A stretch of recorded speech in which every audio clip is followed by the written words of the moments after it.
Think you've had a rough day in medieval times, a stub toe could kill you. Most people didn't make it past 30, and that's if they avoided plague childbirth and their own drinking water. Welcome to the deadliest chapter in history.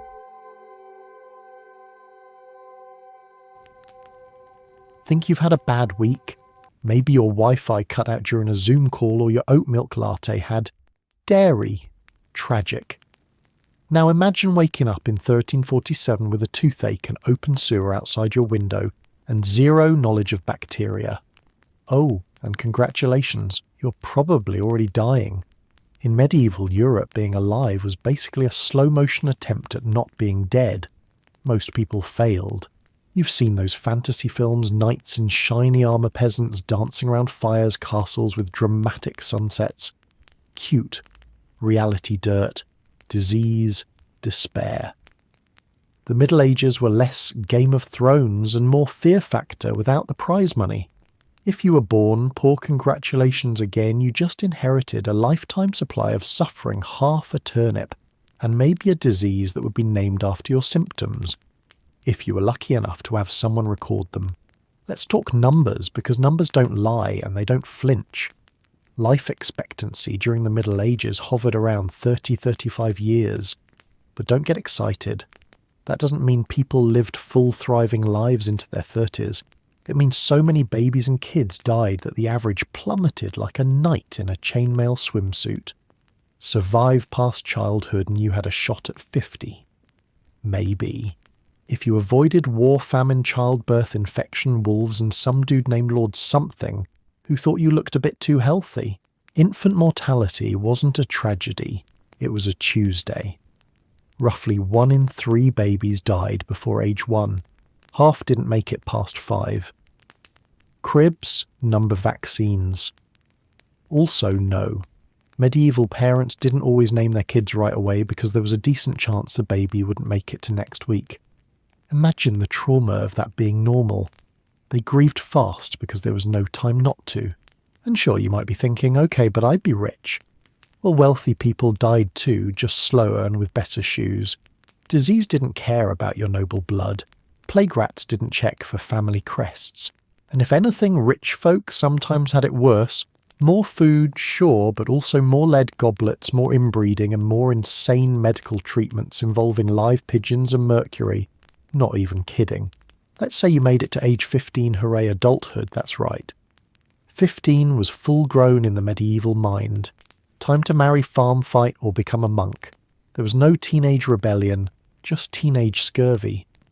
Childhood was a brief pit stop between birth and back pain.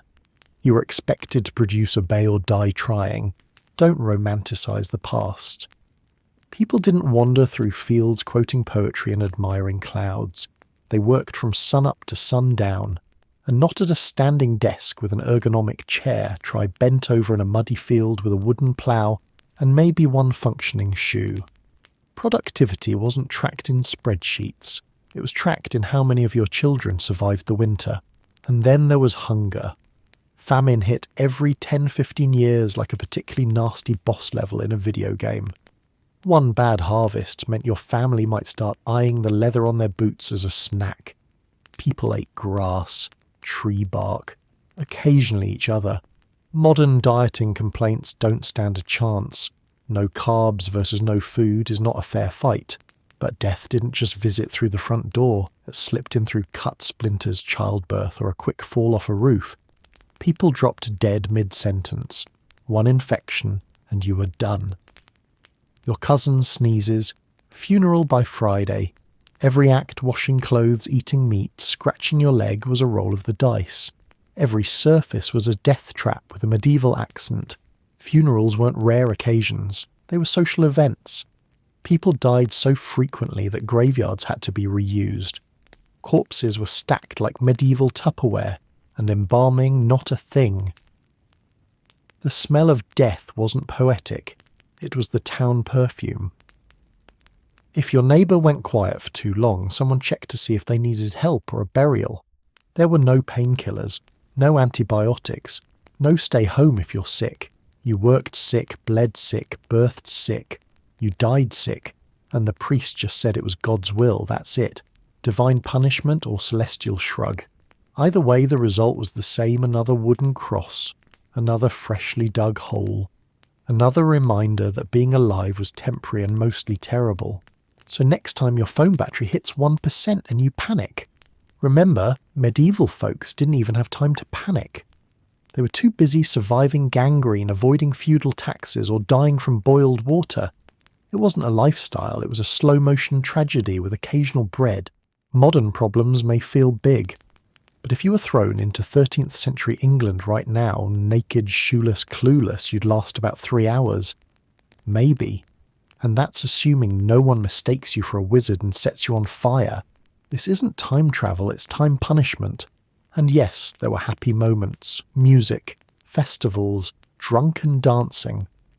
But even joy had a death toll. People died celebrating.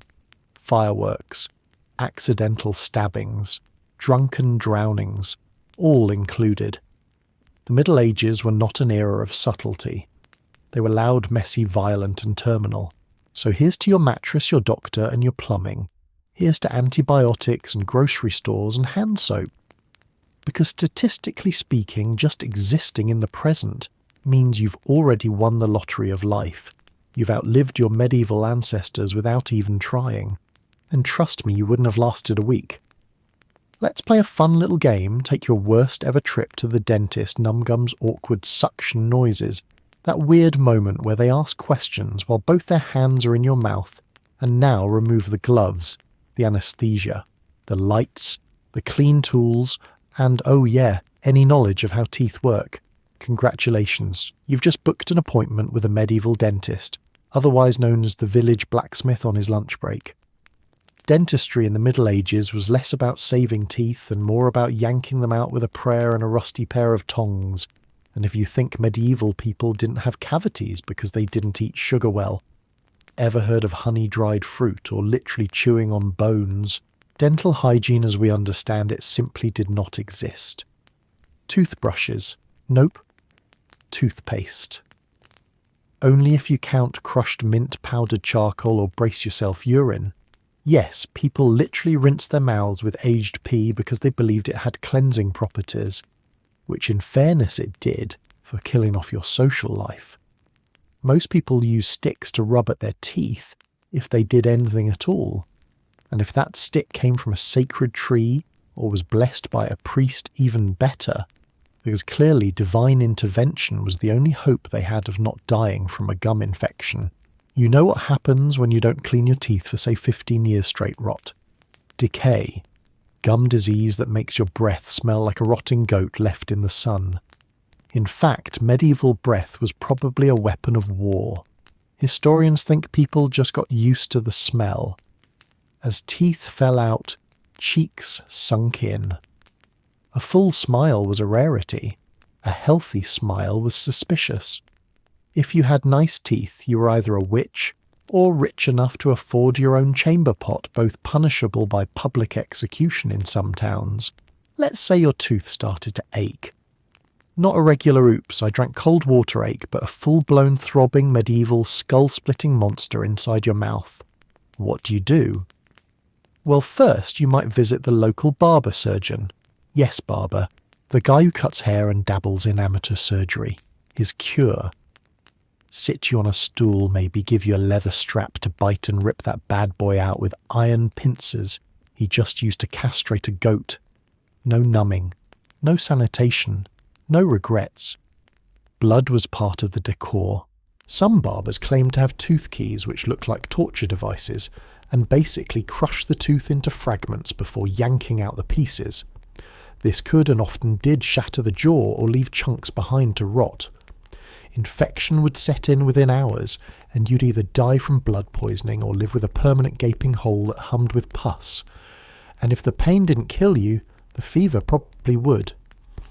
But hey, at least the toothache was gone, right? Now imagine being a knight. You wear 50 pounds of armour, you've got enemies on all sides, and your molar starts acting up. What's the protocol? Rip it out with your dagger. Ask your squire to bash your jaw with a helmet.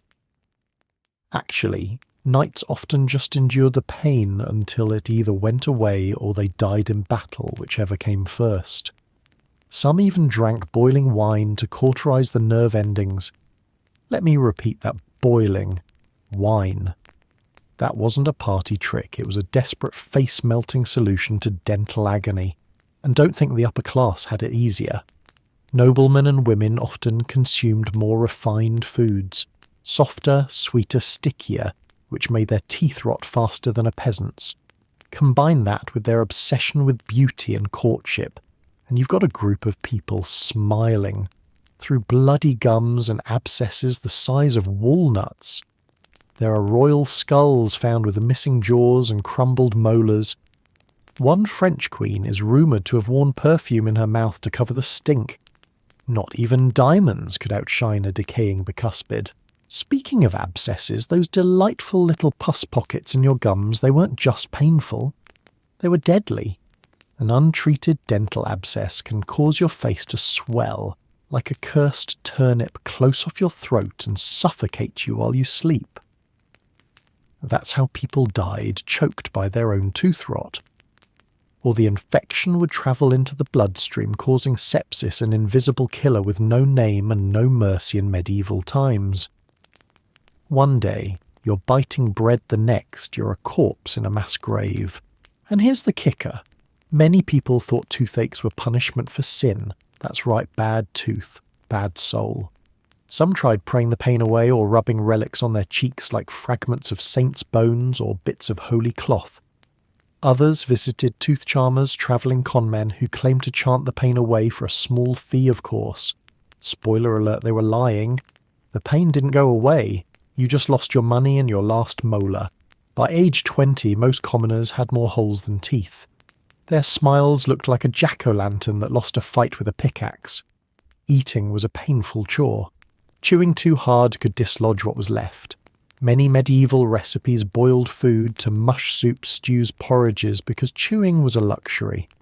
The nobility chewed with one side of their mouth and smiled through agony. The poor didn't smile at all.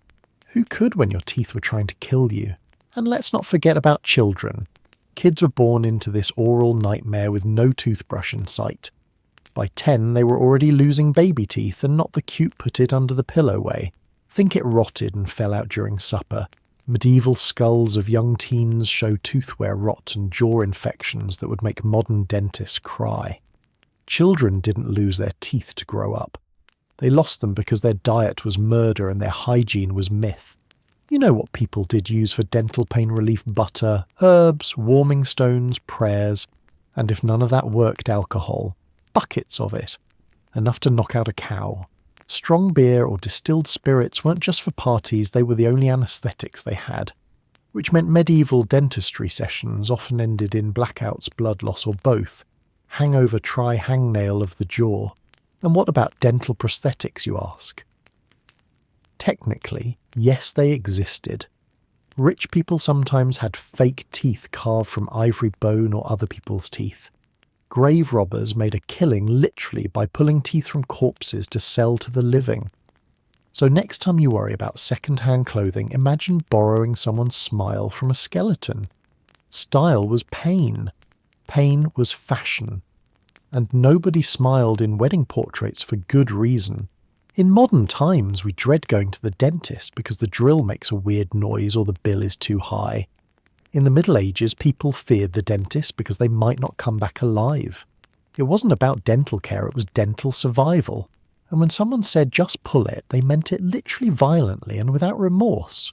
You didn't schedule an appointment. You braced for combat. So next time you're brushing your teeth with minty foam and a vibrating toothbrush designed by NASA, say a little thank you to the centuries of people who screamed before you. Your dentist might be expensive, but at least he's not using garden tools. At least you're not rinsing with your own urine, and at least by age 20 your teeth aren't actively trying to murder you from the inside out. Because in the Middle Ages, toothless by 20 wasn't an insult, it was a death certificate. Let's talk about bread. Simple, wholesome, comforting bread. The staff of life. The thing that holds your sandwich together. The warm roll you dip into soup while contemplating your privilege. In the Middle Ages, bread was everywhere on the table under the meat, sometimes used as a plate. and occasionally used as a deadly biological weapon.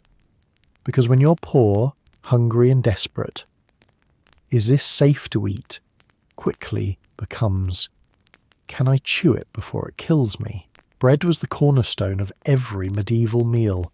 If you were lucky, it was wheat. If you were realistic, it was barley, rye, or whatever weird grain hadn't been stolen by rats or taxed by the king. But grain spoiled fast, especially when stored in damp barns next to livestock and unwashed peasants. Mould loved it. So did parasites. And famine meant anything was fair game, including flour made from tree bark, acorns, and yes, ground up animal bones. That wasn't poetic exaggeration. It was Tuesday bread. Let me repeat that so it can haunt your pantry. Animal bone flour. Ground, mixed, baked, eaten. This was famine food, the medieval version of instant noodles, except crunchy grey and potentially haunted. The calcium gave it a gritty texture that wore down teeth like medieval sandpaper. People had no idea what nutrients were, but they knew not starving was goal number one. If it sat still long enough and didn't scream, it went in the mill. Now, even when actual grain was available, it often wasn't fresh or clean. Harvested grain sat in damp granaries with mould spores swirling like a fungal rave. Rye especially was prone to a mould called Claviceps purpurea, which sounds like a spell from Harry Potter, but actually causes ergotism, a delightful little condition also known as St. Anthony's fire. Symptoms included convulsions, hallucinations, gangrene, and spontaneous limb amputation, courtesy of necrosis. All because you wanted toast. Imagine biting into a slice of rye bread and suddenly thinking you're floating above the village on fire while your fingers turn black and fall off. That's what happened. And because medieval people didn't know about mycotoxins, they assumed it was divine punishment, demonic possession, or their neighbour Mildred casting a curse, which of course led to the usual public panic prayers and occasional burnings at the stake. Blaming women for bread mould was a surprisingly common hobby. The worst part, people liked the taste. Mouldy bread had a tang, a certain bite. It was sour and funky, which some interpreted as richness or fermentation. In an age where flavour was either salt or sadness, a strange taste was welcome. Plus the weird dreams and shaking hands, that was just part of the charm. A little ergot keeps the soul awake, said no one officially, but probably thought by many who were tripping into the afterlife. And here comes famine, stomping into the village like a tax collector on a war horse. Crops fail, animals die, what's left rotting grain, tree bark, bone meal.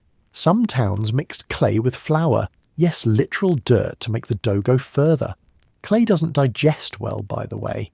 It clogs your insides, causes internal bleeding, and can lead to malnutrition faster than a modern juice cleanse. But it filled the belly. That's all that mattered. During the Great Famine of 1315-1317, people were so hungry that chroniclers describe them eating their belts. Not metaphorically. Leather belts boiled into a gummy soup, and once that was gone, they ground up old animal bones, sometimes human ones dug from shallow graves, and added it to flour. Bread of the dead, crispy, crunchy, spiritually horrifying. And let's not forget bread quality control. There wasn't any.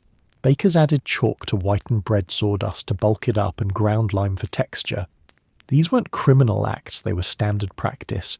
The assize of bread and ale. Yes, that was a real law tried to regulate pricing and purity, but enforcement was spotty. You could report bad bread, sure, but if the baker was your landlord's cousin, enjoy your splinter loaf and shut up. The ovens themselves were medieval nightmares. Most villages shared one oven, usually built by the lord or church. It was a giant dome heated with fire until blazing then cleared and used to bake everyone's loaves in turn. Drop your dough too late, charcoal surprise, forget to mark your loaf. You might be biting into someone else's hopes and dreams. Bakers often branded loaves with wooden stamps to avoid lawsuits or fistfights with hungry neighbours. Now imagine this culinary circus happening during Lent. 40 days of fasting meant no animal products, no joy and no comfort food. so bread became thinner, weirder, and more experimental. Lent bread might include mashed peas, ground nuts, dried moss, or the ashes of last Sunday's sermon. If that sounds holy, it wasn't. It was miserable, flat, and chewy enough to sprain your jaw. Meanwhile, in monasteries, the monks were supposed to follow strict food rules. But guess who had the good bread? That's right, the monks. While the villagers gnawed on stale bone biscuits, the abbots enjoyed soft loaves made with fine wheat milk and even honey. Monastic hypocrisy was the cherry on top of the famine cake, and you couldn't complain because that meant sin, and sin meant penance, and penance meant less bread. But even without famine or fraud, bread had one more killer card storage. Medieval people stored loaves in open pantries, or hung them from rafters to dry. That sounds rustic and charming until rats show up, or bugs, or mould spores, or birds. Stale bread got harder than stone and sharper than knives. People used old loaves as trenchers, flat discs to hold other food, then ate the trencher at the end. So yes, your plate was also a weapon. Children often choked on bread. Elderly people broke teeth on bread. Soldiers used bread as rations, sometimes soaked in ale to make it chewable. Bread was everywhere and in everything, and it absolutely did not care about your dental insurance. If it fed you, it could kill you. That's the medieval motto. And let's talk about the psychological impact. Imagine waking up hungry every day, staring at a loaf that might feed or poison you, knowing that the same thing you rely on could hallucinate you into madness. Watching your neighbour convulse and scream after eating a mouldy heel. Wondering if it's God's wrath or just another Tuesday fungus. That kind of constant uncertainty does something to your brain. It humbles you, or breaks you, or turns you into a very cautious, very hungry person. So next time you're in a bakery scanning for sourdough or pumpernickel or some artisanal 7-seed walnut oat creation with a sprinkle of fairy dust, just remember that wasn't always bread. Once upon a time it was survival, risk, mould, bones, blood. Bread was currency weapon, ritual and roulette wheel. And sometimes it was the last thing you ever tasted. Because in the Middle Ages, every slice was a gamble, and every bite could be your last supper. Water. Crystal clear, life-giving, endlessly Instagrammable. You drink it, bathe in it, toss a lemon slice into it, and call yourself a wellness guru. But in the Middle Ages, water wasn't your friend. It was a sneaky little death liquid sloshing with parasites, human waste, animal carcasses, and the occasional medieval corpse just floating by like, don't mind me just adding flavour. In a world with no filtration, no treatment plants, and definitely no Evian drinking water was less hydration and more Russian roulette. Let's set the scene: a muddy village, pigs wandering freely, children running barefoot through muck, and every house dumping waste into the street. Where does all of that waste go? Into the river. And where does the town get its water? From the same river. It's a closed-loop system of horror. Imagine brushing your teeth with downstream diarrhea. Welcome to medieval hydration, where every sip came with a side of dysentery. In theory, there were wells. In practice, most were shallow, poorly maintained, or built next to latrines. Sewage seeped through the ground, infiltrating the water like a Trojan horse full of microscopic invaders. There were no warning signs, no boil alerts, no concept of contamination. Water was clear, so people thought it was safe. That's like judging a medieval stew by its colour. Spoiler, everything was brown. So how did people survive? They didn't not for long. Waterborne diseases were the silent killers of the age: cholera, typhoid, dysentery, and something called bloody flux, which is exactly what it sounds like. One bad drink and your insides liquefied. You'd vomit, cramp, convulse, and then soil yourself until your soul gave up and left through the nearest exit. Entire villages were wiped out by a single contaminated spring. Hydration was a gamble, and the house always won. Now here's the fun twist: people knew water could make them sick even if they didn't know why. So what did they drink instead? Beer. Buckets of it. Barrels, pints, tankards. Children drank it. Nuns drank it. Pregnant women drank it.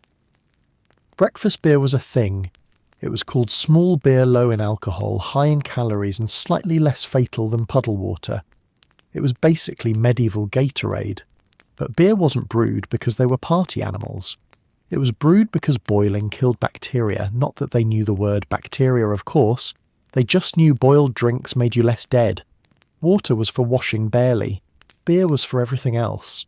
It's ironic, really, in an age terrified of drunkenness, sobriety was what killed you.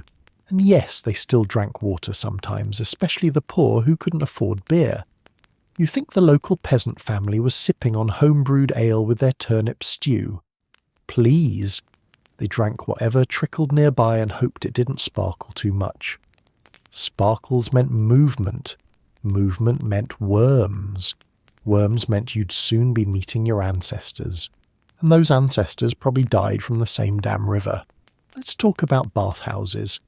Public, shared, and occasionally co-ed scandalous, yes. They were places for washing, gossiping, and unfortunately, infection swapping. The water was reused sometimes for dozens of bathers, so you might enter for cleanliness and leave with scabies, lice, or smallpox, and don't even ask what floated to the surface. Soap was rare. Hot water, even rarer.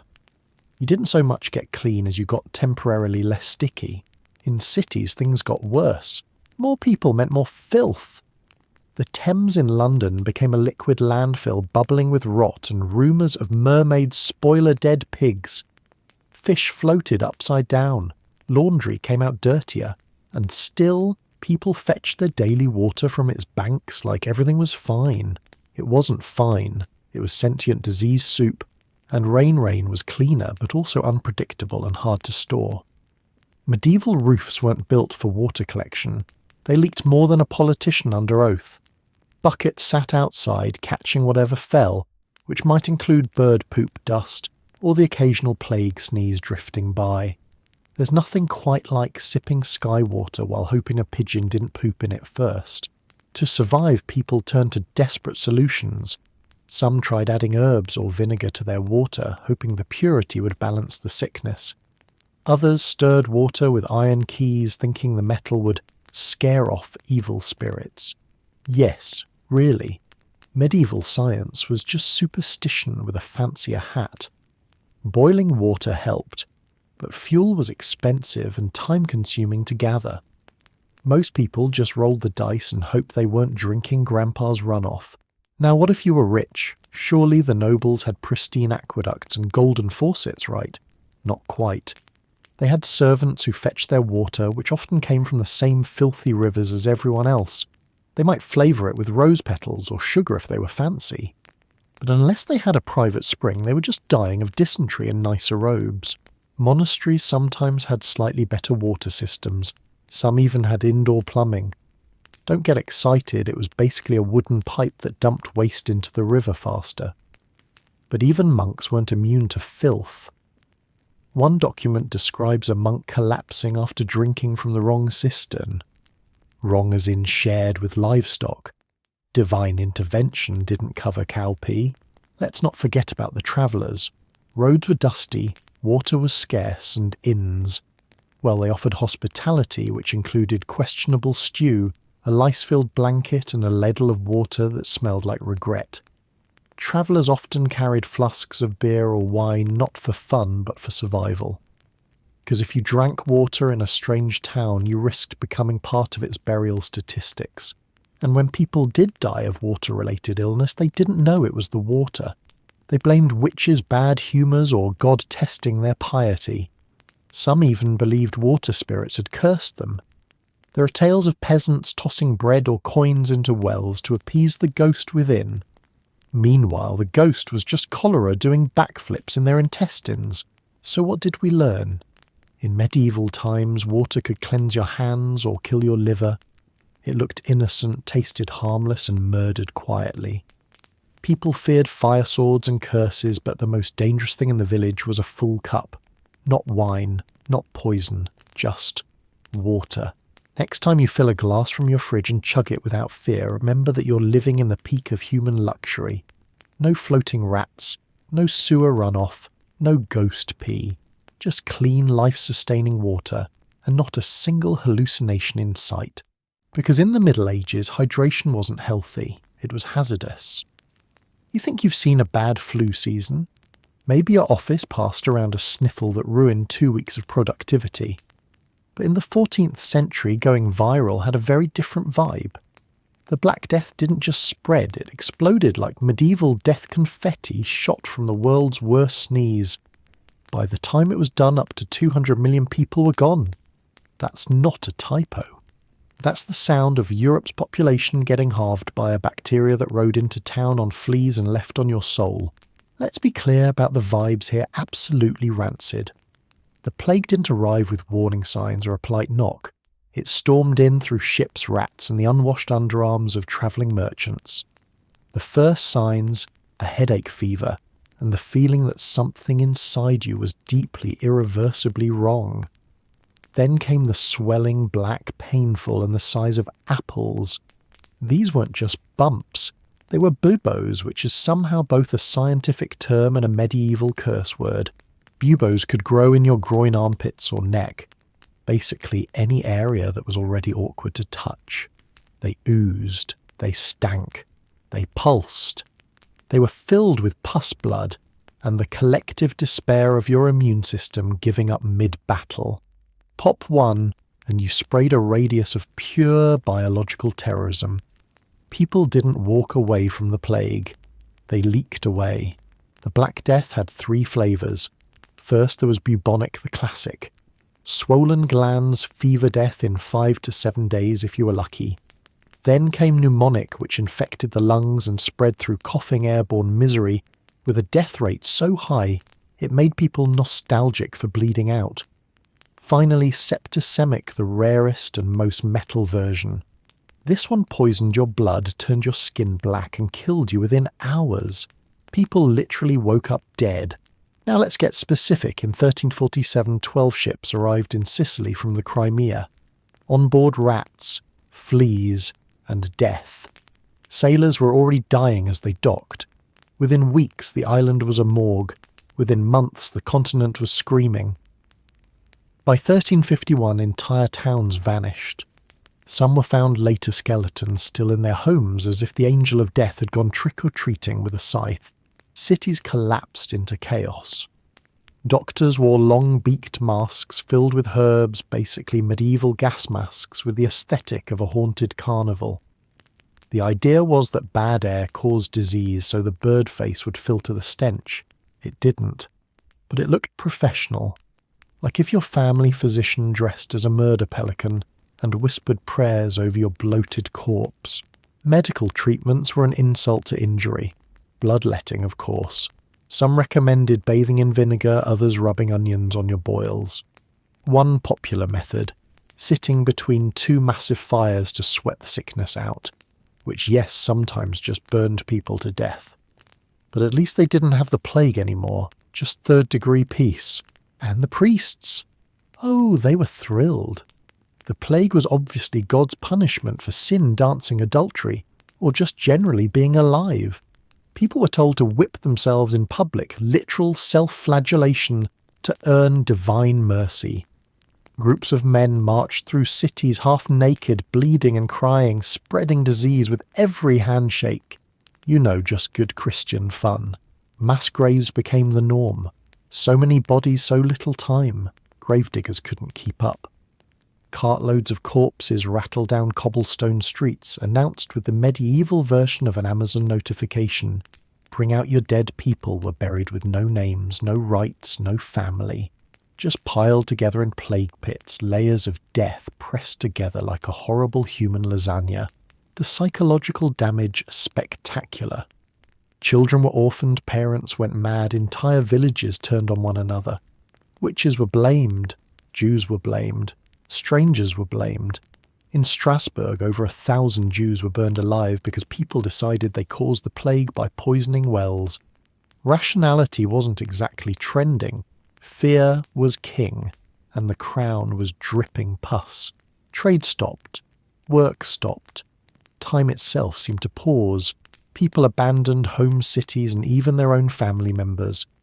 One chronicler wrote that mothers left their children to die alone, and they did. Because death wasn't something you could fight. It was faster, louder, and always one step ahead. If the plague didn't kill you, watching it destroy your world absolutely did. Animals weren't spared either. Dogs, cats, and livestock died in droves. Some towns killed every stray animal out of fear they were spreading the disease. Ironically, cats would have helped control the rat population, but medieval logic was mostly just fear dressed in linen, so rats multiplied, fleas thrived, and the bacteria threw a year-long death rave in every village it touched. Let's pause for a moment and talk about smells. This was the most putrid period in human history. Imagine the stench, open wounds, unwashed bodies, rotting food, and decomposing corpses stacked like lumber. The air itself felt heavy with suffering. You could taste it. Candles and herbs burned constantly, not for light or health, but just to mask the scent of reality slowly decaying around you. And yet the human brain adapts. Some people normalized it, others got creative. There were songs about the plague dances, about the dead, and even a children's rhyme you probably know. Ring Around the Rosie. Yup, that's about plague symptoms. The rosy buboes. The pocket full of posies, herbs to hide the stench. The ashes cremation. We all fall down. That's not a metaphor. It's an obituary. The worst part. The plague came back. Again and again. Waves hit Europe every few decades for centuries. Each generation grew up with the knowledge that death could knock on the door at any moment wearing a rat as a crown. Mortality wasn't a theory. It was a neighbour, a roommate, a scream in the street at 3 a.m. So how did anyone survive luck? Genetics, isolation. Sometimes entire households lived while every neighbour perished. People made deals with God-built shrines, gave up pleasures, or leaned harder into them. You never knew which hug was your last, which meal would be followed by fever, which kiss would turn into a funeral. Modern pandemics suck. But the Black Death was a horror film without an ending. No vaccine, no science, no comfort. Just rats' fear and hope that today wouldn't be your turn. Historians estimate it took Europe over 150 years to recover demographically. But the psychological scars, those never left. Every fear of infection we have today masks isolation, paranoia. They're echoes of that time the world almost ended in pus and silence. So next time you sneeze and someone says bless you, remember once upon a time that blessing wasn't polite, it was panic. It meant please don't die in front of me. It meant I don't want to carry your body to the pit. It meant I saw what happened to my brother and I can't do that again. Because in the time of plague, death didn't knock. It burst in foaming and took everyone you loved. Picture your toilet. Clean porcelain, maybe a fancy bidet attachment, a reliable flush, a soft seat, some ambient lighting if you're feeling luxurious. Now set all of that on fire and toss it off a castle wall, because in the Middle Ages toilets were neither private nor safe nor remotely sanitary. They weren't even rooms. They were holes, often in bridges, sometimes in towers, and always, always terrifying. Let's begin with the charming term garderobe, which sounds like a magical closet, but was actually the medieval version of a vertical sewer. Castles had these tiny chambers that jutted out from the wall high above the moat, or a pit with a wooden bench and one hell of a drop. You sat on the bench, aimed for the hole, and prayed your dignity didn't fall out with whatever else was going down. No plumbing, no privacy, just gravity and shame. Now remember, castle moats weren't just for defence, they were also toilets. So that beautiful shimmering body of water surrounding your fairy tale tower, it's a concentrated soup of human waste, rotten meat, dead animals, and the occasional soldier who fell in and never came back up. The smell could knock out a dragon. And bathing in it, that was a fast track to skin diseases with names so long they needed their own scroll. For peasants, things were even more rustic. Most used cesspits, shallow holes in the backyard occasionally covered with planks until the planks rotted and you fell in. Others squatted in open fields by rivers or behind the house. Nighttime relief meant chamber pots, essentially glorified buckets that were dumped out the window in the morning, usually with a cheerful yell of garde à l'eau, which is French for look out for the water. But it wasn't water. It was everything but water. This daily ritual created streets lined with human waste, especially in cities. Narrow alleys became literal rivers of excrement. Shoes weren't waterproof. Streets weren't paved. Children played in puddles of God knows what, while adults waded through it to buy turnips. And when it rained, congratulations, you just invented medieval sewage tsunami. Even in towns with public latrines, things weren't better. They were often shared by dozens of people rarely cleaned and located next to taverns or market squares for maximum aroma. One wrong step and you were ankle deep in someone else's Tuesday. Some were positioned over rivers so the waste could be carried away. Which sounds smart until you remember that people also drank from those rivers. Bon appétit. And if you think using the bathroom was hard, imagine being responsible for cleaning it. Enter the gong farmer, a medieval hero who waded into cesspits and dug them out with shovels and buckets. It paid surprisingly well, mostly because nobody wanted the job, and everyone who tried usually quit, vomited, or died. These men worked by moonlight, knee-deep in fermented feces, scraping out pits and carting it off to be dumped on farmland or city outskirts. You think your job stinks? Try being a literal crap miner. But gong farmers weren't the only ones at risk. Toilets collapsed, frequently. Some unlucky souls fell into their own cesspits and drowned. Yes, drowned in human waste. A bishop in 1184 fell through his cathedral's latrine floor and plummeted to his doom, along with several other high-ranking officials. Their deaths were recorded with the solemn gravity of a bad punchline. Imagine your legacy being, he ruled wisely, until he slipped on poop and died. Toilet paper, you ask? Absolutely not. Medieval folks used whatever was nearby moss, hay, wool, their own hands. In the best case scenario, they used a communal sponge on a stick kept in a bucket of salt water. And yes, you shared it. If you think that's gross, congratulations, you've joined the modern world. They didn't know any better. They just hoped the salt water worked as a sort of medieval lissol. Monasteries surprisingly had some of the most advanced toilet setups. Long stone trenches with running water beneath constantly flushing waste away.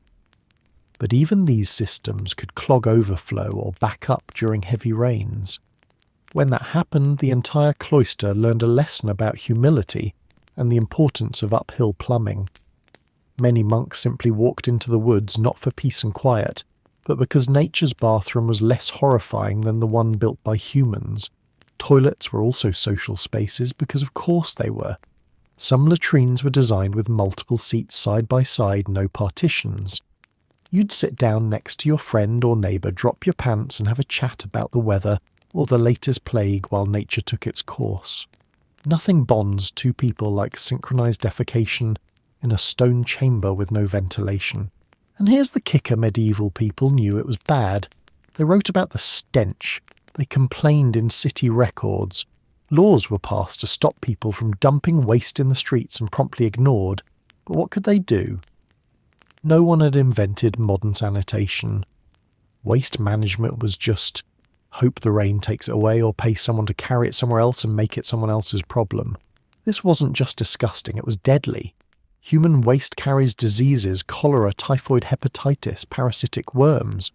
Without proper disposal, entire neighbourhoods could fall ill within days. Children with weak immune systems suffered the worst. You could trace an outbreak of dysentery to a single chamber pot tossed from the wrong window at the wrong time. Death by poop. It wasn't rare. It was routine. Even castle toilets had their dangers.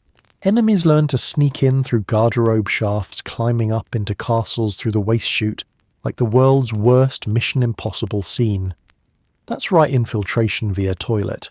It's hard to take your enemy seriously after you've stabbed him mid-poop, but the fact that it happened at all proves how low the bar for military honour could go literally, so why not fix it?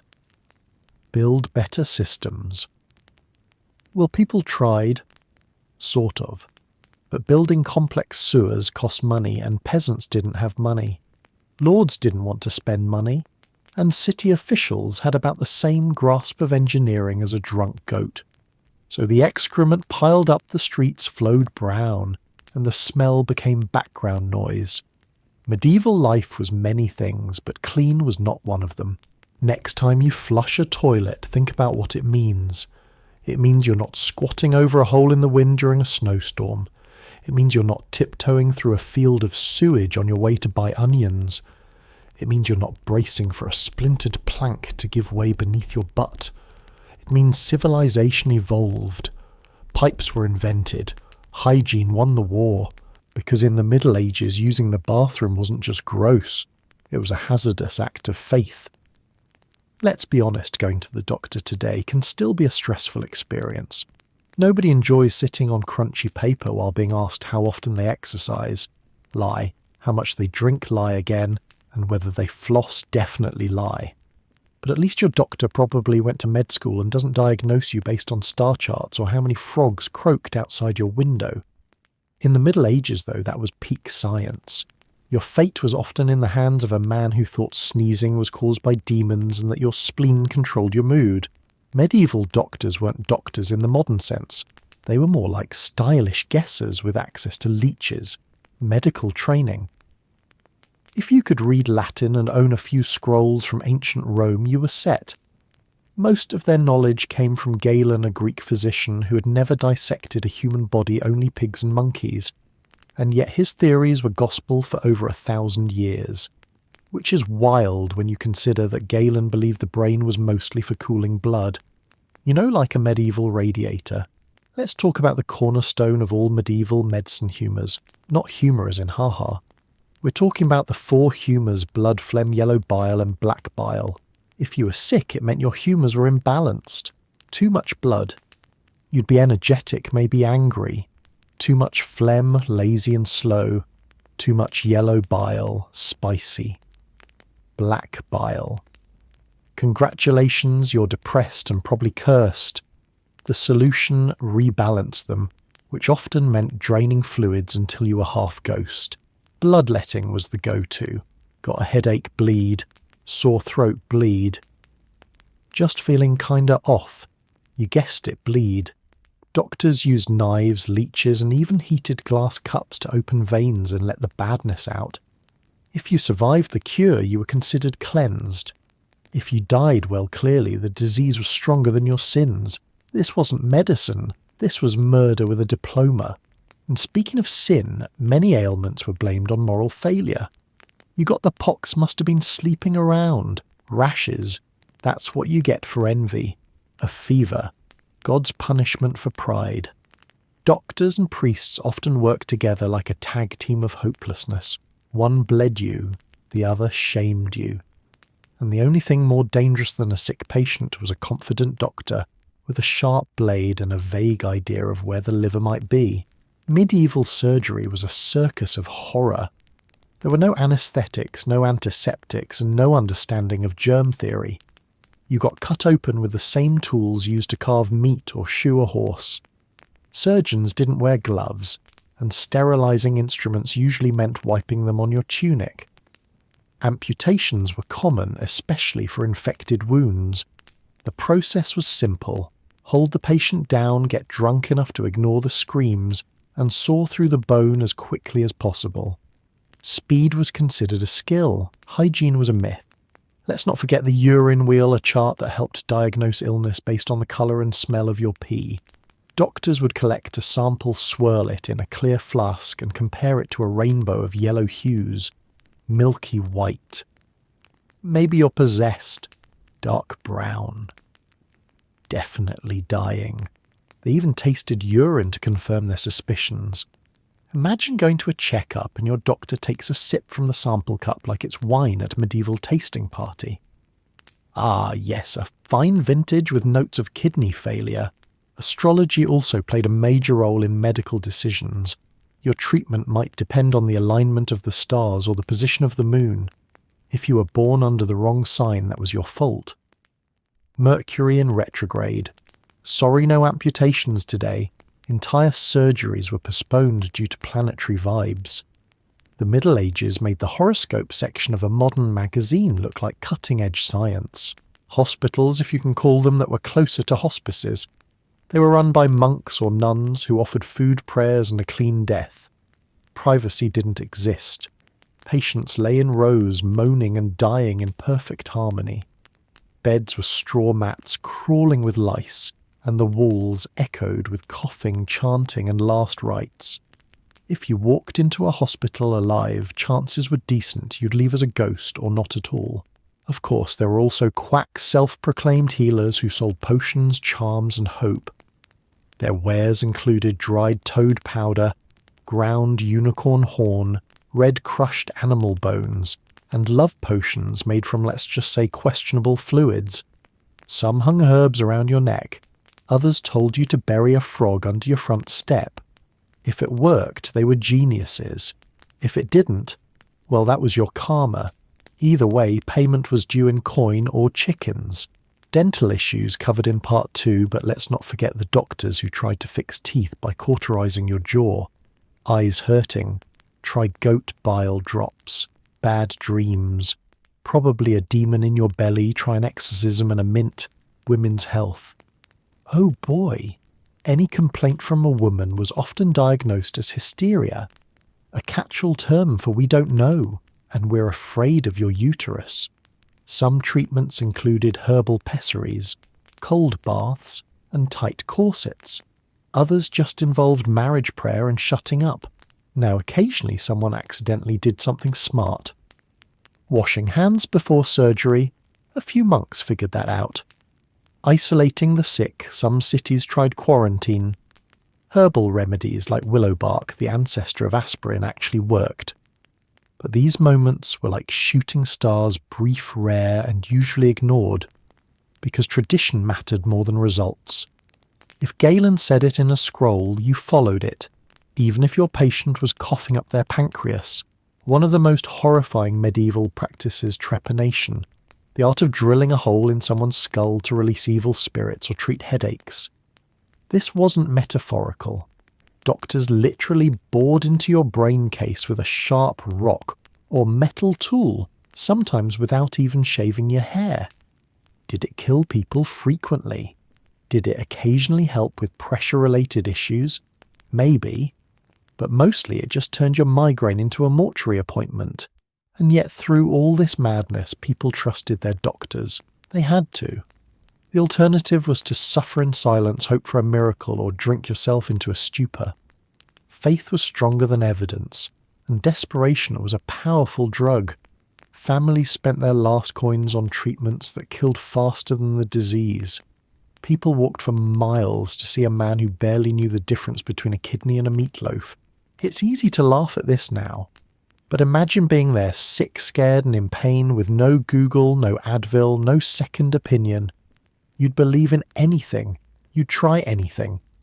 Because even if your doctor was just a guy with a cloak and a leech collection, he was better than nothing. Or at least that's what they hoped as the room went dark and the blood kept spilling.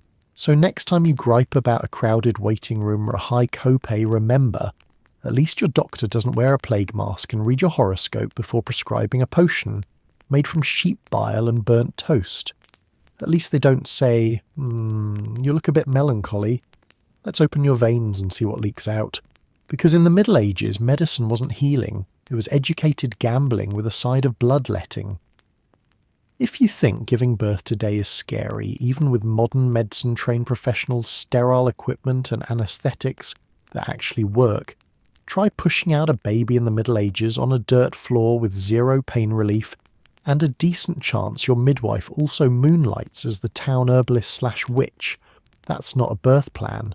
That's a death lottery. For women, childbirth wasn't a miracle. It was a coin toss between life and a shallow grave behind the church. And spoiler alert, the house won a lot. Let's get the statistics out of the way. Historians estimate that in some regions, up to 1 in 3, women died due to childbirth complications across their lifetime. That's not per birth, that's cumulative risk. And given that most women had anywhere from 5 to 12 children, Before half of them died from a cold breeze, the odds weren't in anyone's favour. Every pregnancy was a potential funeral invitation. There was no guarantee the baby would survive, and absolutely no guarantee the mother would. Now about those midwives, bless them. They were the unsung heroes of medieval obstetrics, guiding births without formal training, working by instinct, experience and sheer grit. They often used herbal remedies, warm cloths and whispered prayers. Some even kept charms or saint relics nearby to encourage divine favour. But they weren't always trusted. One bad delivery, people whispered. 2, you were probably a witch. If anything went wrong, stillbirth hemorrhage infection, the midwife could be blamed for consorting with demons or hexing the womb. No pressure. And let's be honest, things went wrong a lot. Babies came out breech tangled, lifeless, or too big for the mother's pelvis. There were no ultrasounds, no C-sections, no emergency buttons. If a baby got stuck, the options were few and horrifying. Midwives might try to reposition the infant manually bare-handed in a world with no latex gloves, or in desperate cases use crochet hooks and sharp instruments to dismember the fetus and remove it piece by piece to save the mother's life. Yes, that happened. Regularly. Medicine wasn't about comfort, it was brutal pragmatism. Let's talk hygiene, or the complete lack of it. Births happened in bedrooms, barns, kitchens, wherever the contraction started. The floor might be dirt. The linens might be stained from 3 previous births. Midwives didn't sterilize tools because the concept of germs hadn't been invented yet. They used the same cloth scissors and hands for every patient. This led to infections like puerperal fever, postpartum bacterial infections that cooked the mother from the inside out. Fever, chills, delirium, death, within days, sometimes hours. And then there was hemorrhaging, another silent killer. If the placenta tore wrong, or the uterus ruptured, or the birth canal tore open like medieval tissue paper, the mother bled out. And when I say bled out, I mean flooded the straw mattress in scarlet while everyone prayed louder as if shouting might magically stop arterial spray. Midwives stuffed wounds with herbs, moss rags, whatever might absorb and plug the hole. Most of the time it didn't work. Let's not forget the cultural side of things. In many parts of Europe, women were expected to suffer during childbirth as part of Eve's punishment. Pain relief wasn't just unavailable, it was morally suspect. Too comfortable, suspicious. Too quiet. Probably a witch. Screaming through the agony of labour was not only common, it was a sign you were pious and properly terrified of God's judgment. They didn't hand out medals for bravery. They handed out shovels. Some births took days. Days of pushing, bleeding, groaning, crying, hallucinating from pain and blood loss. And even after the baby came out, danger wasn't over. The afterbirth, the placenta had to follow. If it didn't, or if it tore the retained tissue, rotted inside the body and poisoned the blood. This wasn't rare. It was Tuesday. Stillbirths were heartbreakingly common. Premature babies had slim to zero chances. There were no incubators, no neonatal specialists, just hope cloth and a fire if you were lucky. If the child lived, it was baptized immediately, sometimes within minutes of birth in case it died before the priest arrived. An unbaptized baby condemned to limbo according to the church. So midwives sometimes performed emergency baptisms using anything from well water to wine. Imagine welcoming a child into the world by pouring stale ale over their forehead while the mother hemorrhaged beside you. Now imagine you survive the birth, bravo, you're one of the lucky ones. But guess what? The danger didn't stop. You now had an open wound the size of a medieval cheese wheel, no antibiotics, and a newborn whose job was to scream, leak fluids, and occasionally stop breathing just to keep things spicy. Breast infections, torn muscles, anemia, infection, uterine prolapse. It was the postpartum experience from hell, and society expected you to get up, cook, and start preparing for the next pregnancy within weeks. And don't even start with postpartum depression. The concept didn't exist. If you were sad, tired, or numb after childbirth, people assumed you were possessed, lazy, or ungrateful. Some women were locked away, others took their own lives. A few abandoned their babies in forests, churches or rivers. It's easy to judge now, but try imagining your 12th child crying on day 3 while your body still smells like iron and sweat. And your last name might as well be exhausted of house uterus. Infant mortality rates were apocalyptic. Nearly half of all babies didn't make it to age 5, and yet women kept having children, because they had to. Birth control was crude at best, animal bladders, sponges soaked in wine abstinence, when the moon looked judgmental. And besides the church considered contraception a sin, the womb was a factory. Pain was its output. Death was the quality control. Some tried to escape the cycle. Women who chose not to marry were seen as suspicious. Those who stayed single risked being accused of sorcery, selfishness, or deviance. And women who lost multiple babies clearly cursed, or cursed someone else. Midwives, especially skilled ones, were often accused of witchcraft during inquisitions. It didn't matter how many lives they saved. All it took was one accusation from a grieving husband or a pious neighbour to end up on the pyre. It wasn't all bleak. There were rare joys, a healthy birth, a surviving mother, a newborn with pink cheeks and strong lungs. Communities celebrated, cried, sang lullabies. But even then no one relaxed, because death hovered constantly by the crib at the door in the air. You never stopped grieving, you just rotated the names, and yet women endured. They gave life while staring down death. They raised children while bearing wounds that never healed. They laughed, wept, bled, and kept moving. Some wrote about their births in secret diaries, scratched confessions tucked between psalms. Others left no words at all, just gravestones with matching dates for mother and child. So the next time you see a gender reveal party involving fireworks, glitter and cupcakes, remember childbirth used to be a battlefield. There were no balloons, no photographers, no carefully curated playlists. Just a woman, a screamer hand to hold, and maybe a future. Because in the Middle Ages every birth was a miracle, and every miracle came with a body count. You know that cosy winter fantasy snow falling gently outside, a crackling fire, warm socks, hot cocoa, maybe a blanket that costs more than your electricity bill. Now rip all that in half like the blanket on fire for fuel, and prepare to shiver in a medieval house that has more drafts than actual walls. Because in the Middle Ages, winter wasn't just a season. It was an annual purge, and your survival depended on how much mouldy bread and dry firewood you had stacked by October. Spoiler not enough. Let's talk insulation, or the total lack thereof. Peasant homes were usually made of wattle and daub, a fancy way of saying sticks, mud and sadness. Roofs leaked, walls cracked. Wind blew through like it paid rent. Windows.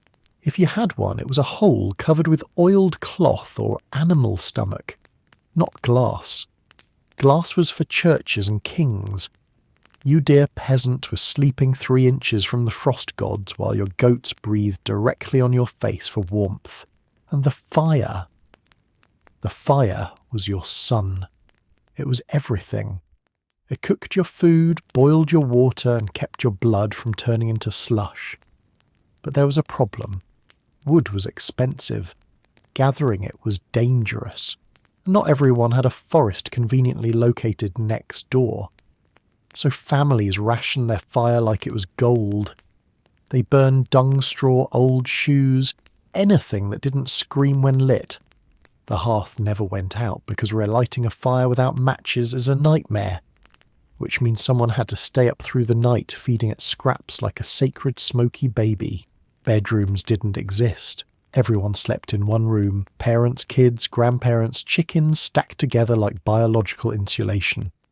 The body heat helped, but only if no one died in the night and started cooling the place down. Clothes weren't removed. Ever. You wore layers to bed, peed in a pot under the bed and woke up with frost on your eyebrows. Getting up to pee hilarious. That meant opening the door and letting winter itself inside. Better to hold it and pray your bladder didn't freeze mid-prayer.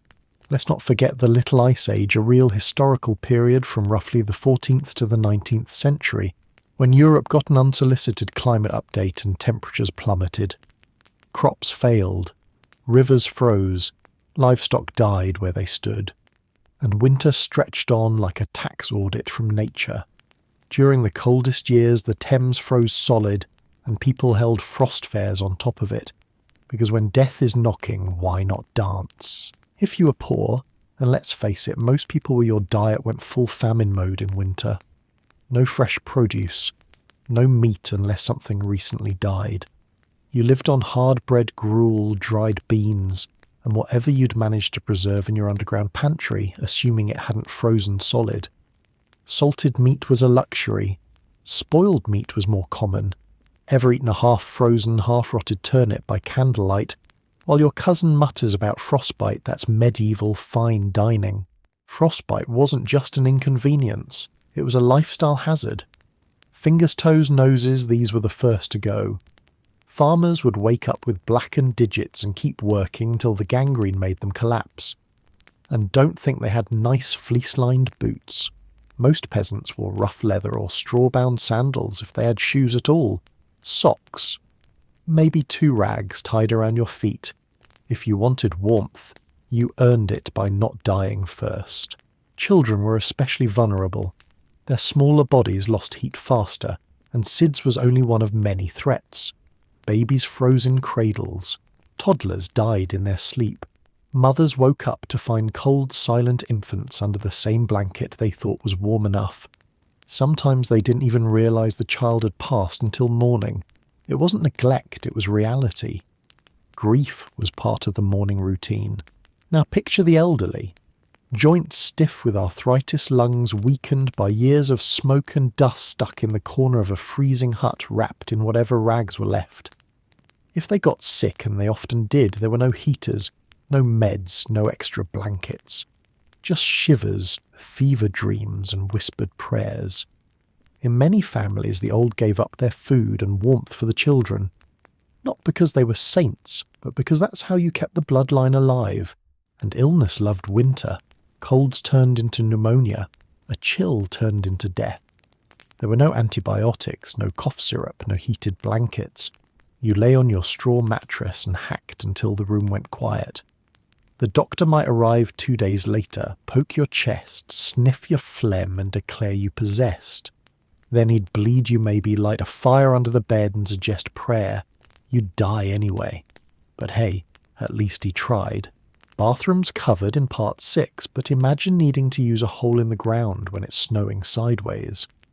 Chamber pots froze solid. Outdoor privies were death traps of slippery wood and brittle limbs. Some people simply didn't go. They held it in, or didn't. You can guess how that went. Personal hygiene in winter was basically don't stink so badly you cause a divorce, bathing only if you wanted to die clean.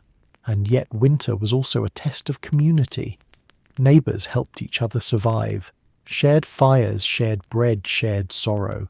But even kindness had limits.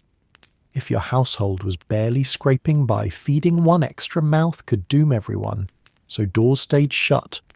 Candles stayed dark. And the cold crept impatient and polite, ready to claim whoever had the worst luck this time around. We romanticize winter today. The holidays, snowfall, hygge. But for medieval people, it was a 4-month siege.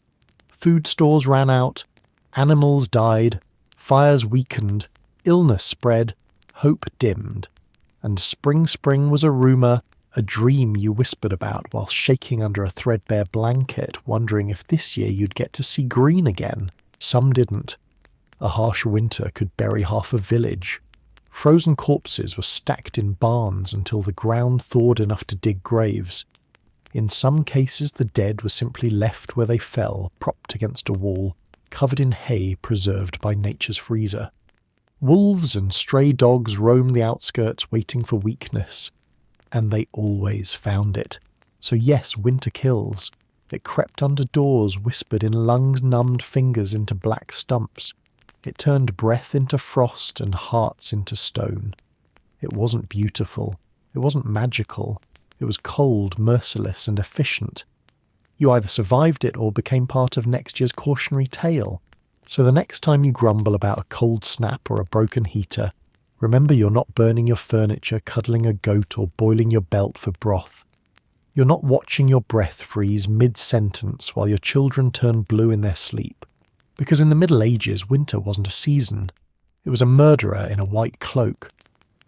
You know that scene in modern medical dramas where someone gets a nasty cut and then gets stitched up in a sterile room with antiseptic gauze and a team of calm professionals? Yeah, take that flip, set it on fire and roll it in a pile of horse dung. Because in the Middle Ages, a simple cut could kill you. A stubbed toe on a muddy rock. That's a 50-50 shot at dying of tetanus. Scratch your leg on a rusted nail. Hope you've made peace with the afterlife.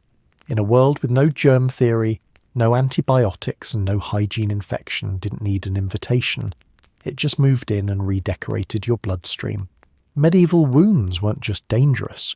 They were grossly underestimated. People assumed pain and pus were normal parts of healing. If a wound oozed, they called it ripening. If it smelled, they called it working. If your flesh turned black, that was just the devil making himself comfortable. The idea that microscopic death fairies were swarming the wound didn't exist. The only thing microscopic back then was understanding. Let's walk through a scenario. You're a peasant. You trip in the field, cut your shin on a jagged hoe and think, well, that hurts. You rinse it with river water, aka cholera soup, and wrap it in a piece of last week's shirt. Days pass. Your leg throbs. Red lines crawl up your thigh like tiny angry worms. Your skin grows hot. Your brain fogs. Congratulations, you've got sepsis. And unless you spontaneously invent penicillin by rubbing mouldy cheese into the wound spoiler, you'll be dead by sunrise. The problem wasn't just the wound, it was the filth. Everything was dirty. The tools, the hands, the bandages which were often reused because linen was expensive. Some healers used honey or wine as antiseptics, actually not the worst idea. Others used dung lard or crushed herbs that had been sitting in open bowls next to a coughing pig. You want to keep a wound clean. Good luck. The cleanest thing in your house was probably the air, assuming no one had died in it recently. Now imagine you were injured in battle. Swords, arrows, axes, all of them designed to turn humans into meat puzzles. If you got stabbed or slashed, the field surgeon red guy with a knife and a strong stomach would try to close the wound by sewing it shut. Not with sterile thread, not with sanitized needles, but with whatever he had. Sometimes horsehair, sometimes sinew, sometimes actual iron wire. No painkillers. Just wine biting a stick and primal screaming. And then there were arrow wounds. Removing an arrow sounds easy unless the shaft breaks off and the arrowhead stays lodged inside. Then you're in for a real party. The surgeon might cut deeper to retrieve it. If he couldn't, he'd cauterize the wound, aka heat a blade until glowing and press it into your flesh like medieval branding. The idea was to seal the evil in or drive it out. Either way, you were being grilled like pork. Animal bites were death traps. Dogs, rats, wolves, even pigs. Any of them could infect you with rabies, tetanus, or whatever bonus bacteria lived in their mouths. If you were bitten, people didn't worry about the wound. They worried about your behaviour. If you started foaming or acting weird, you were tied up, exorcised, or tossed in a shed to die alone. Because once the infection reached your brain, it was lights out. No cure. Just convulsions, hallucinations, and a short, terrifying descent into madness. Boils, abscesses, and carbuncles were also common and disgusting. These were painful lumps filled with pus that could swell to the size of apples. The cure was to lance them with a knife and let the pus drain. No gloves, no disinfectant, just poke and pray. The stench was legendary. Some healers even recommended drinking the pus or using it to anoint yourself as part of magical healing. Because apparently medieval medicine wasn't done until you tasted the disease. Let's not forget about gangrene. The flesh dies, turns black and starts to rot while you're still alive. Flies lay eggs in the wound. Maggots move in. Some doctors actually saw this as a good thing, believing maggots ate the bad flesh, which to be fair they kind of did. But when the maggots start crawling up your leg and into your bed, it's hard to appreciate the nuance of nature's clean-up crew. Burns were another medieval horror. You fell into a fire, got splashed with boiling oil, or caught your tunic on a candle. Now you're in pain so severe your soul tries to exit your body early. Treatment. Smear the burn with butter wine or pig fat. Some healers recommended covering it with spider webs, not for magic, just because they were sticky. And nothing says professional care like slapping a cobweb on third-degree flesh. Infected wounds caused by childbirth were particularly tragic. Covered in part 8, but here's a bonus nightmare if the womb tore or the placenta didn't detach properly. Infection spread fast. Women spiked fevers, grew delirious, and died screaming while flies gathered in the corner of the room. Doctors didn't wash hands between patients. Midwives often went straight from one birth to another without so much as a rinse. Germs weren't discovered yet. But death had perfect attendance. Even tattoos and piercings, yes, they existed, were risky. Warriors sometimes tattooed symbols onto their skin for luck. Others pierced ears, noses, or lips as part of rituals. One slip with a dirty needle, and that lucky charm became an infected volcano. It wasn't uncommon to see people with oozing holes in their faces trying to act tough, while slowly being digested by whatever bacteria they'd introduced through their bold fashion statement. Did anyone ever survive infections? Sure.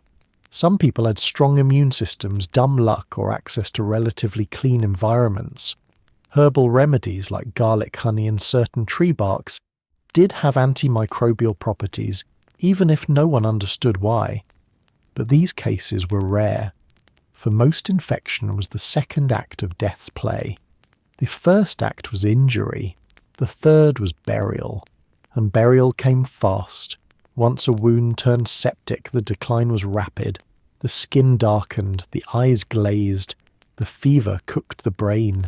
You'd smell like a butcher's bin.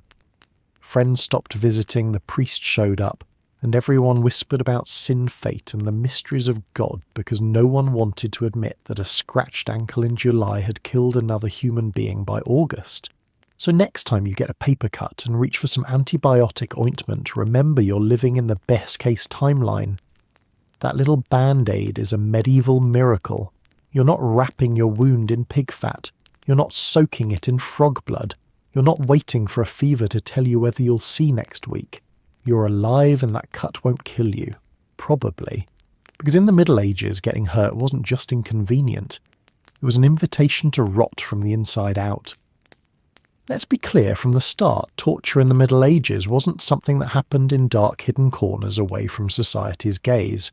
It was official, legal, written into codes, sanctioned by kings, judges and popes. And more than anything, it was often seen as necessary. The medieval world believed that truth was a physical thing buried deep inside a person, something you could pull out with enough pressure, fire or iron. If you screamed loud enough, the court assumed the truth had finally clawed its way to the surface. Now imagine being accused of a crime with no witnesses and no lawyer. You're innocent, but the judge thinks you're lying. What's the next step? A cheerful fellow with a leather apron and a collection of terrifying devices rolls up to the dungeon. You're tied to a bench blindfolded and told confess and it will stop. That's not metaphor. That was actual protocol. No trial by jury, just trial by torment. Whether you were guilty or unlucky, pain would do the talking. The tools of the trade were as creative as they were horrifying. Take the strappado, for instance. You're hoisted by your arms, tied behind your back, then suddenly dropped. Not to the floor, but far enough to dislocate both shoulders with a wet pop. Screaming meant the process was working. Or consider the rack, that iconic frame with rollers at both ends. You're stretched slowly until ligaments tear joints separate, and your body becomes a human harp of agony. In some cases, people grew inches taller, a benefit perhaps if you survived, which you probably wouldn't. Then there was the thumbscrew, a small but vicious device. Your fingers or toes were placed inside, then crushed with increasing pressure until bones snapped. Elegant, portable and precise. Great for gentle persuasion. And let's not forget the boot iron or wooden frames filled with wedges that were hammered against your shins. With each strike, your bones splintered and cracked. The goal wasn't death, it was to keep you conscious while destroying you inch by inch. Because a corpse couldn't confess. But a mangled wreck could still whisper guilty. Sometimes torture wasn't about confession, it was about punishment. Public flogging wasn't just for humiliation. It left scars deep enough to last a lifetime. The pillory held your head and hands in place, while the public threw rotting vegetable stones or worse. The ducking stool was for women, especially accused witches or nagging wives, tied to a chair and dunked into freezing water until near drowning. Rinse and repeat. That was the legal system for you. And then there were the special tortures for suspected heretics, especially during the Inquisitions. These were designed not only to extract information, but to save the soul through suffering. The iron chair, for example, was a seat covered in spikes heated until red hot. You sat until your skin blistered and stuck. Or the heretic's fork, a metal rod with sharp ends placed between your chin and chest or chest and throat to keep your head perfectly still. One flinch, and it pierced your flesh. Think of it as the medieval version of mindfulness. In cities and castles, dungeons were real. Damp airless holes beneath stone floors. Prisoners might be shackled to the walls, left to sit in their own filth. Some were kept in oubliettes, tiny vertical shafts with no room to lie down, no way to climb out. You weren't jailed to reform. You were jailed to rot, sometimes forgotten entirely. Hence the name oubliette comes from the French oublier, to forget. Execution by torture wasn't uncommon either. Breaking on the wheel involved smashing limbs with a hammer, threading your shattered body between the spokes of a giant cartwheel, and displaying it in public while you slowly died. The iron collar crushed windpipes and fractured necks. Sawing in half was done upside down, feet up, head down, so the heart kept pumping blood longer. All of this wasn't just punishment, it was performance, a warning to others, a twisted morality play with screams for soundtrack. And lest you think it was just the state doing this, no private citizens got involved too. Town mobs fueled by superstition and bloodlust sometimes tortured accused criminals before the authorities arrived. Witch hunts were notorious for this. Women were stripped, shaved, poked with needles, looking for witches' marks, any blemish or mole. If nothing was found, they made it up. Then came fire rope or river tests. Float you're guilty, sink you're dead. Either way, case closed. Even children weren't always spared. Young apprentices or servants accused of theft might be beaten, branded or burned. If the child protested innocence, that could be seen as stubbornness, meaning more punishment. Mercy wasn't in the manual, because pain was the fastest route to order. The logic was brutally simple. If you feared torture, you wouldn't break the law. So the pain wasn't a flaw. It was the point. To make things more absurd, some torturers were respected professionals, paid, trained and employed by cities. Some even had medical knowledge enough to prolong agony without killing. In certain places they were required to wear masks in public so that victims wouldn't recognize them. Not for the torturer's protection, but because the townsfolk found it awkward to pass their friendly neighbourhood tormentor on the street. And here's the real kicker: many people confessed under torture and were still executed. Because once you'd admitted guilt, even through screams and sobs, it didn't matter why you said it. The record showed a confession. The court nodded. The executioner sharpened his blade. Even if you recanted later, no one cared. Torture wasn't about justice, it was about control and spectacle. Pain wasn't random in the medieval world. It was a message carved into flesh, a warning painted in bruises, a system polished through centuries of creative brutality. And perhaps worst of all, it was accepted. Ordinary people watched burnings, floggings and hangings with the same casual interest we reserve for TV dramas. Children stood on tiptoes to glimpse the latest execution. Merchants sold snacks nearby. People cheered, laughed, wept. Not because they were monsters, but because they believed the suffering served a purpose. And yet sometimes, just sometimes, a tortured soul survived, escaped, was pardoned, and became a whisper in the wind, a tale told in hushed voices about the one who lived through it. A myth, a miracle, proof that pain, while powerful, didn't always win. But those stories were rare. Most ended in silence. So the next time someone says they wish they lived in the Middle Ages because the aesthetic was cool, maybe remind them that medieval boots weren't made for walking. They were made for crushing your feet until you named every person you ever met. Let's begin with the most uncomfortable truth if you were a medieval peasant. Hunger wasn't an occasional visitor. It was a house guest. A constant gnawing presence that lingered through the seasons, never quite satisfied. Meals were not structured affairs with courses and variety, they were survival rituals, and barely that. People didn't eat for enjoyment. They ate because without food their bodies collapsed during long days in the field, or frost-bitten nights by the hearth. Grain was the lifeblood of the medieval diet. Not soft, fluffy loaves with golden crusts, but coarse, hard bread full of ground husks and pebbles from the millstone. It tore gums, broke teeth, and left more grit than nourishment. Bread was dark, heavy, and stale by the second day, but it was better than nothing. Oats and barley made porridge a kind of warm mush, so bland that it was often flavoured with tears or desperation. Wheat was a luxury reserved for lords and monks and those who sat instead of toiled. Fat was hard to come by. When people found it, they scraped it, stored it, and reused it until it went rancid. Animal fat might be used to fry a few scraps or slathered on bread like a poor man's butter. If meat was available, and that's a massive if, it was rarely the choice cuts, peasants got the gristle, the bones, and the offal.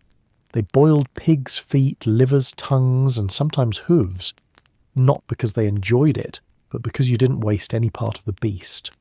Broths and stews became soup by name, but famine by content. Vegetables were basic. Onions, turnips, leeks, things that grew in cold soil and didn't need delicate care.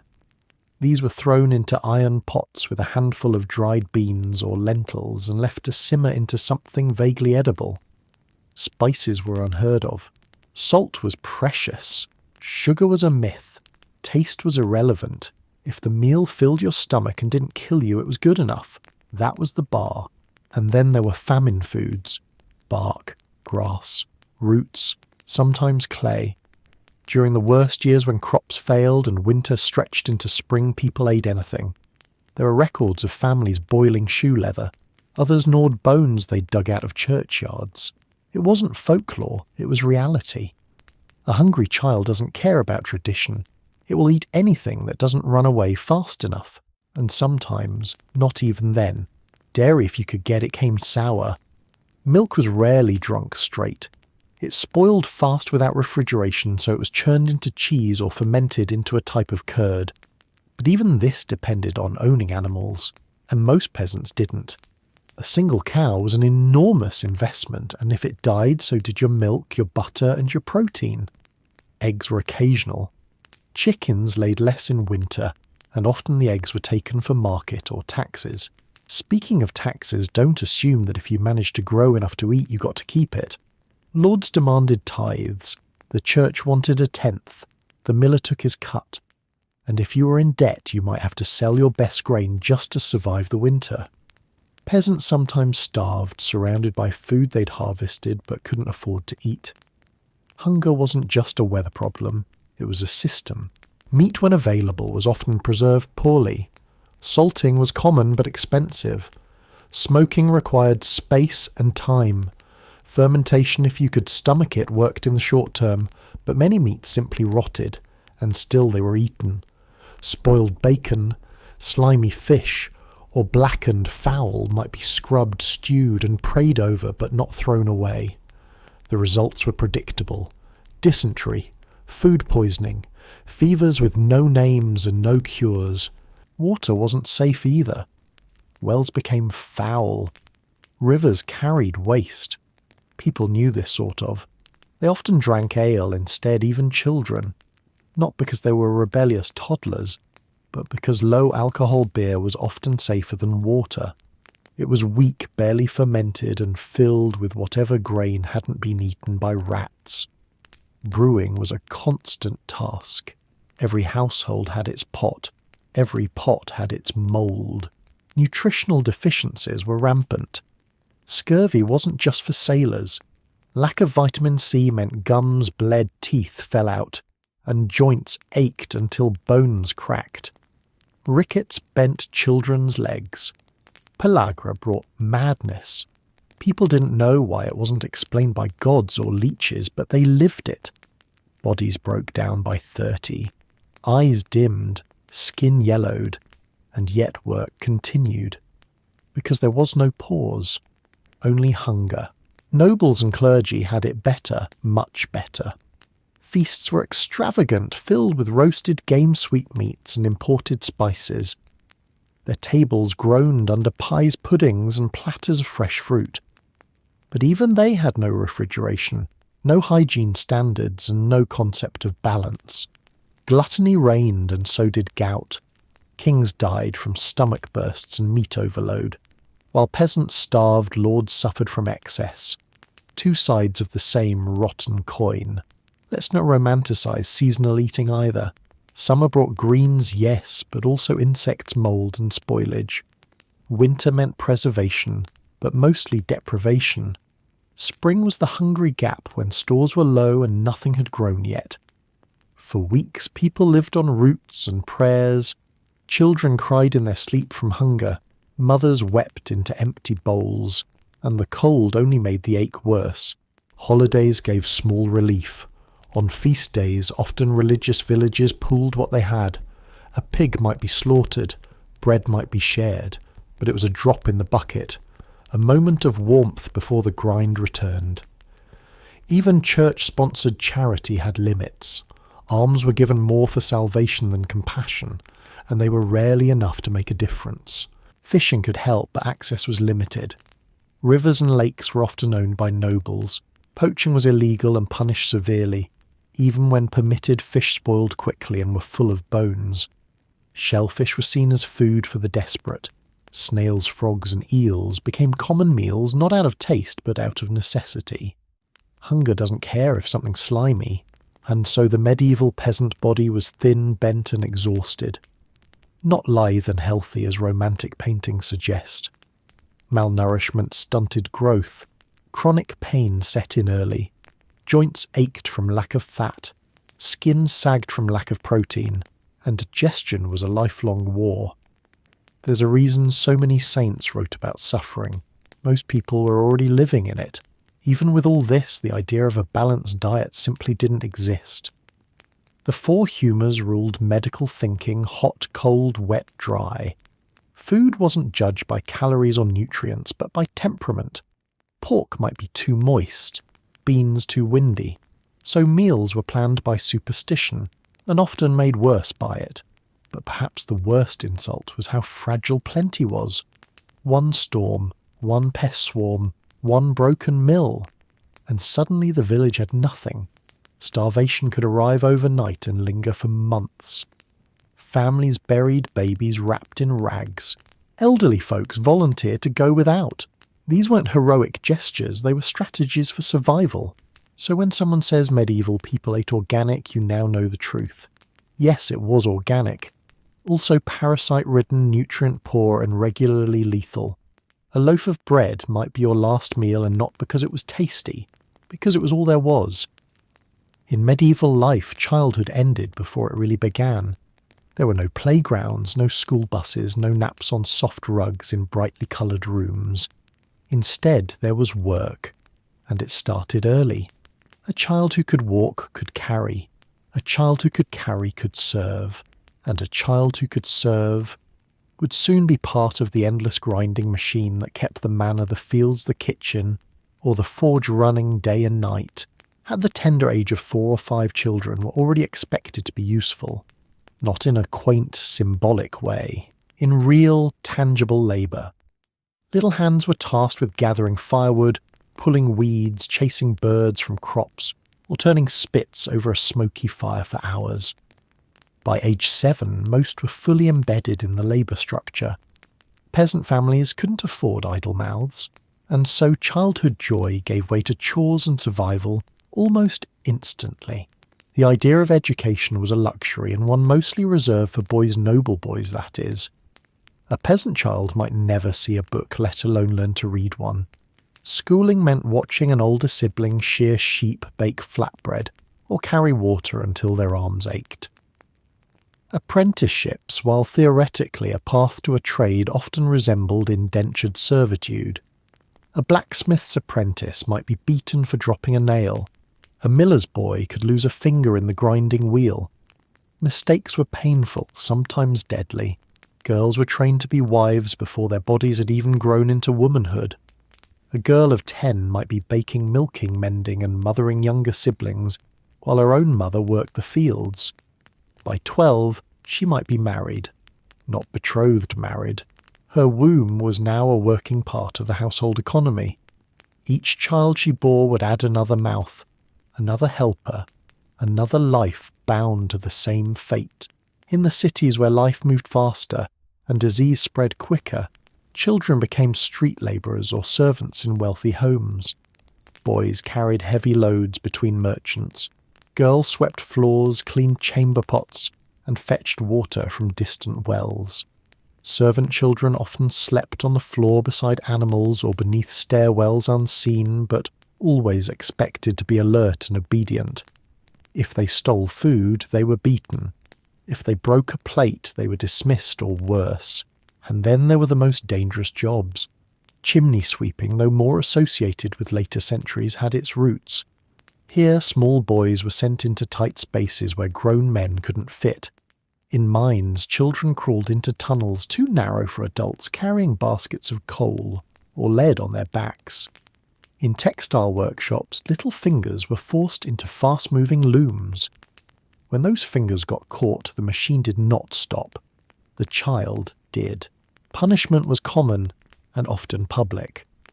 A lazy child, a term that could mean anything from being tired to being sick, might be whipped or locked away without food. Parents saw this as normal. After all, their own childhoods had been just as brutal. Survival was learned through hardship. No one questioned whether children should suffer. They simply did because everyone did. Few children lived to adulthood. Diseases cut through the young with astonishing speed.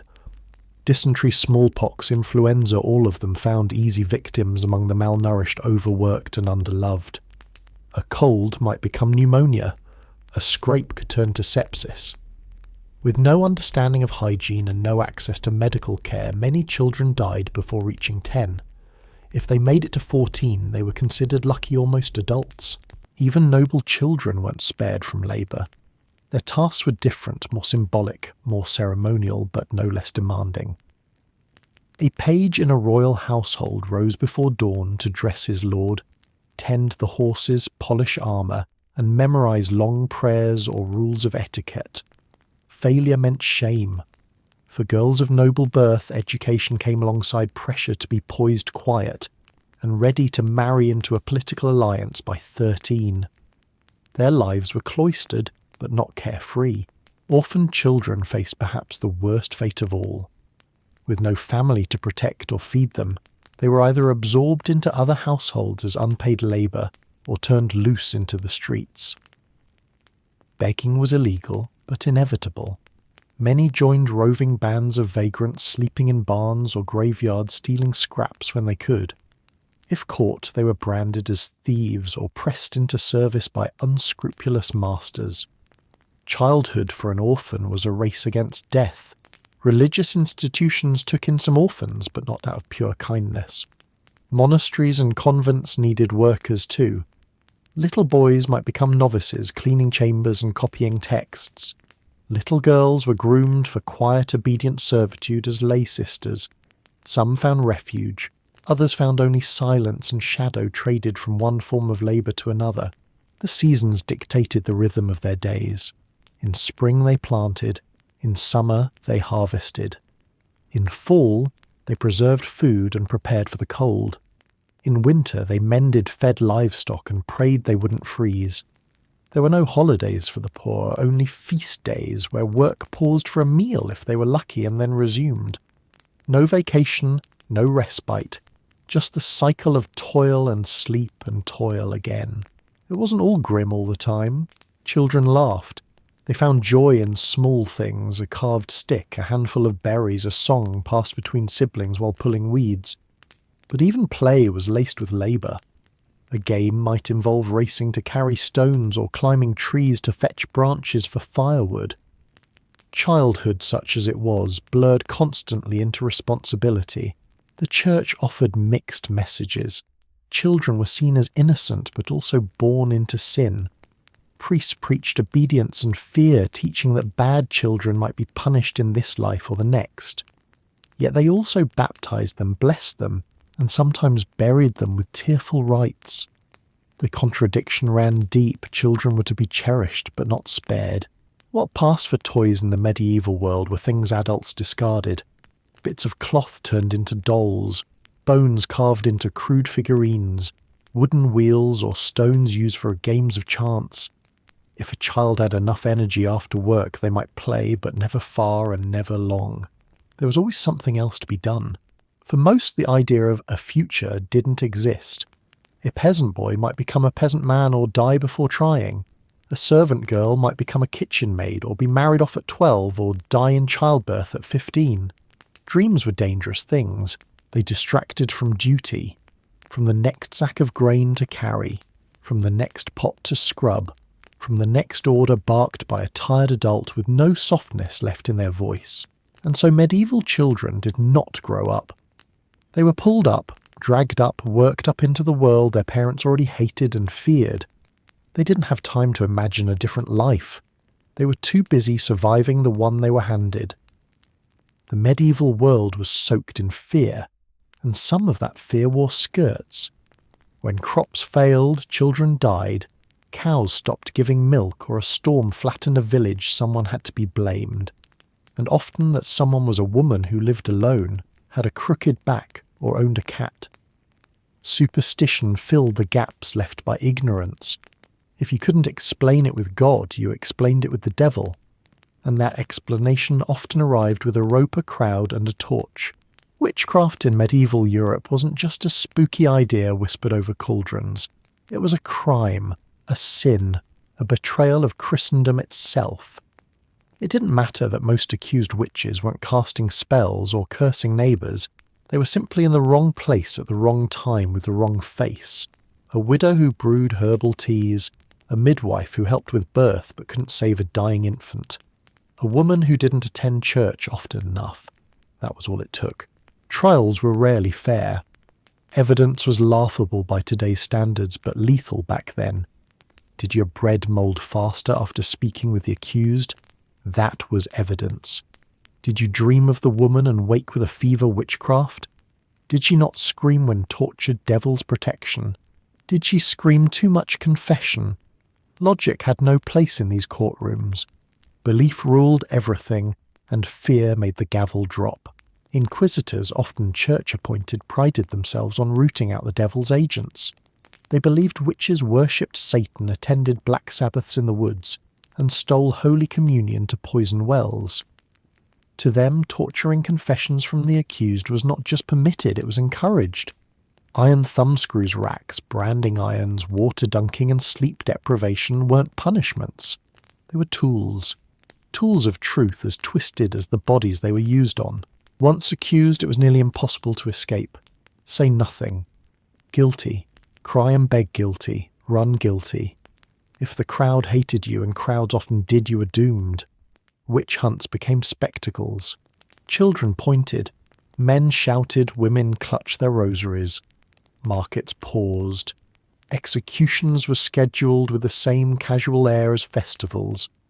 Firewood was stacked high, and the scent of burning flesh became horrifyingly familiar, the worst part. Many accused women truly believed they might be witches, not because they worshipped demons, but because the world told them they were cursed. If everything you touched went wrong, if you were beaten, shunned, ignored and spat upon, wasn't that proof? Maybe God hated you. Maybe the devil liked you. Some victims cracked under the weight of shame and fear and confessed to crimes they'd never imagined. Confession in theory spared your soul, even if it cost your life. Children weren't spared from these horrors. Some were accused alongside their mothers. Others were forced to watch, to testify, to lie under pressure. The fear of witches wasn't just adult hysteria, it was generational trauma. A young girl might be orphaned after her mother was burned. A boy might watch his sister vanish in the night, never to return. Fear taught them obedience, silence, suspicion. And while women were the primary targets, men weren't entirely safe. Herbalist monks who questioned doctrine or reclusive scholars might find themselves under scrutiny. But society had a convenient excuse: men were seen as strong enough to resist temptation.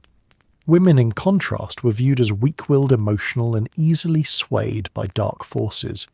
The misogyny wasn't just casual, it was institutional. The numbers are staggering. In some villages, up to 10% of the female population could be executed in a single decade. Entire communities lived with a kind of quiet dread. A few bad harvests and the search for witches would begin again. Whisper campaigns turned deadly. One old woman's cough could lead to the stake. A crooked finger, a muttered word, even just being poor and surviving too long. Religious fervour fed the fire. Priests preached about Satan's influence, painting witches as agents of the apocalypse. Some bishops issued handbooks on how to identify witches. Even the printing press, once hailed as a vehicle for knowledge, churned out demonology guides that spread panic faster than any sermon could. These texts claimed witches flew on brooms, made pacts in blood, and danced naked under the moon. The truth was often more boring and more tragic. A so-called witch might have simply lived too long. In an era where the average lifespan was pitiful, a woman reaching 60 was suspicious. She must have stolen life from others. How else could she still be walking? Herbal remedies passed down through generations became potions. A soothing tea for cramps became a hex. Dried lavender for sleep became a curse bag. Wisdom became evidence. Care became crime. Burnings weren't the only punishments. Some witches were hanged, drowned, or pressed under stones. Others were banished, their homes ransacked and belongings stolen. A few were branded, forced to wear iron collars, or marked as outcasts for life. The flames were just the most visible part of the terror. The real horror was social isolation, humiliation, erasure. As the centuries wore on, witch hunts evolved. They peaked during the late medieval and early modern periods, fueled by war plague and shifting power structures. But the roots were medieval. The fear, the cruelty, the deadly blend of superstition and authority, the willingness to believe the worst about neighbours. These were all planted in the dark soil of the Middle Ages. Communities that turned on their own rarely recovered. After the fires went out, grief and guilt settled in like fog. Families lost mothers, sisters, aunts. Children grew up motherless, or with fathers who carried shame like a second skin. Trust broke. The soil might grow wheat again, but not joy. And the silence that followed the screaming often lasted for generations. Some accused women were actually healers. Midwives, wise women, herbalists. They knew which plants could ease pain, stop bleeding, bring on sleep. That knowledge, once respected, became feared. Men of power didn't understand it, and what men don't understand they often destroy. So the very women who'd helped birth half the village were marched to the stake as threats to its soul. To make things worse, witch hunts were contagious. One village's hysteria could spread to another. Travelling judges and inquisitors brought fear with them, and once a few executions happened, more followed. No leader wanted to be seen as soft on heresy. No priest wanted to defend a woman who might be in league with Satan. So the machinery ground on. Blood fed the soil. And it was cheap. Accusations cost nothing. Trials were swift. Firewood was plentiful. There were no appeals, no retrials, no mercy. Justice was decided by superstition and fear. Once the wheel began to turn, it rolled over whoever lay in its path. Some women fought back. They pleaded. They named others, hoping to buy time. They recited prayers as flames rose. A few escaped, fled into the woods, crossed borders, disappeared. But most did not. They died screaming. Or worse, died silent, alone, bound, and broken. And so when we think of the Middle Ages, we must remember this too, that a woman with too much knowledge, too much independence, too much survival instinct was a threat. That a cat a cough, or a kind word said in the wrong tone could be fatal. That whole villages learned to burn their wisdom bearers and then wonder why nothing good grew after. It wasn't just the fire that killed them, it was the forgetting that followed. In a medieval village, danger didn't need a sword. It wore the face of a loose roof tile, a splintered cart axle, or a slippery patch of moss-covered stone. Every day 1,000 tiny decisions could turn deadly. Most homes had no safety standards, no secure railings, no warning signs. What we now call accidents were simply part of life and death. The only surprise was who would fall next. The floors of most homes were uneven, made of dirt or crude stone, and damp enough to turn slick in a heartbeat. If a toddler stumbled into the hearth, it wasn't a tragedy, it was a lesson. Fires were left burning to warm food and rooms, and even the ashes held heat for hours. There were no oven mitts, no child gates, no burn ointments beyond butter prayer or urine, and yet the hearth was the centre of the home. Animal pens and stables were often just a few feet from sleeping quarters. A misstep in the dark could mean falling into pig slop, tripping over a goat, or gashing your leg on a broken fence post.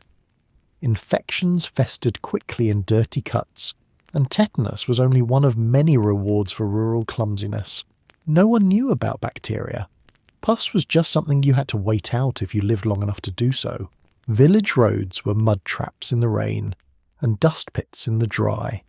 Wagons tipped over horses, spooked oxen, slipped on loose cobbles. Children darting across the road could be trampled without so much as an apology. The idea of right-of-way didn't exist. If you were in the wrong place at the wrong time, you were simply gone, flattened by fate and ignorance. Tools weren't safer indoors. Axes were dull, and splintered saws rusted and jagged, and cooking knives had no handles. Metal tools were too precious to discard, so families used them until they cracked, warped, or shattered in someone's hand. A snapped blade could lodge in a foot. A flying hammerhead could end a life. Most blacksmiths were overworked and undertrained. Sharpness was optional. Stability was not guaranteed. Ceilings were low beams exposed and everything dripped. Moulds formed where leaks persisted, and children learned early not to lean against rotting wood. Haylofts collapsed under weight. Ladders splintered mid-climb. There was no health inspector to warn of structural instability, just creaks and groans often ignored. A falling beam didn't have to be large, just fast. That was enough. Farm accidents were perhaps the most common and least mourned. Scythes sliced more than just wheat.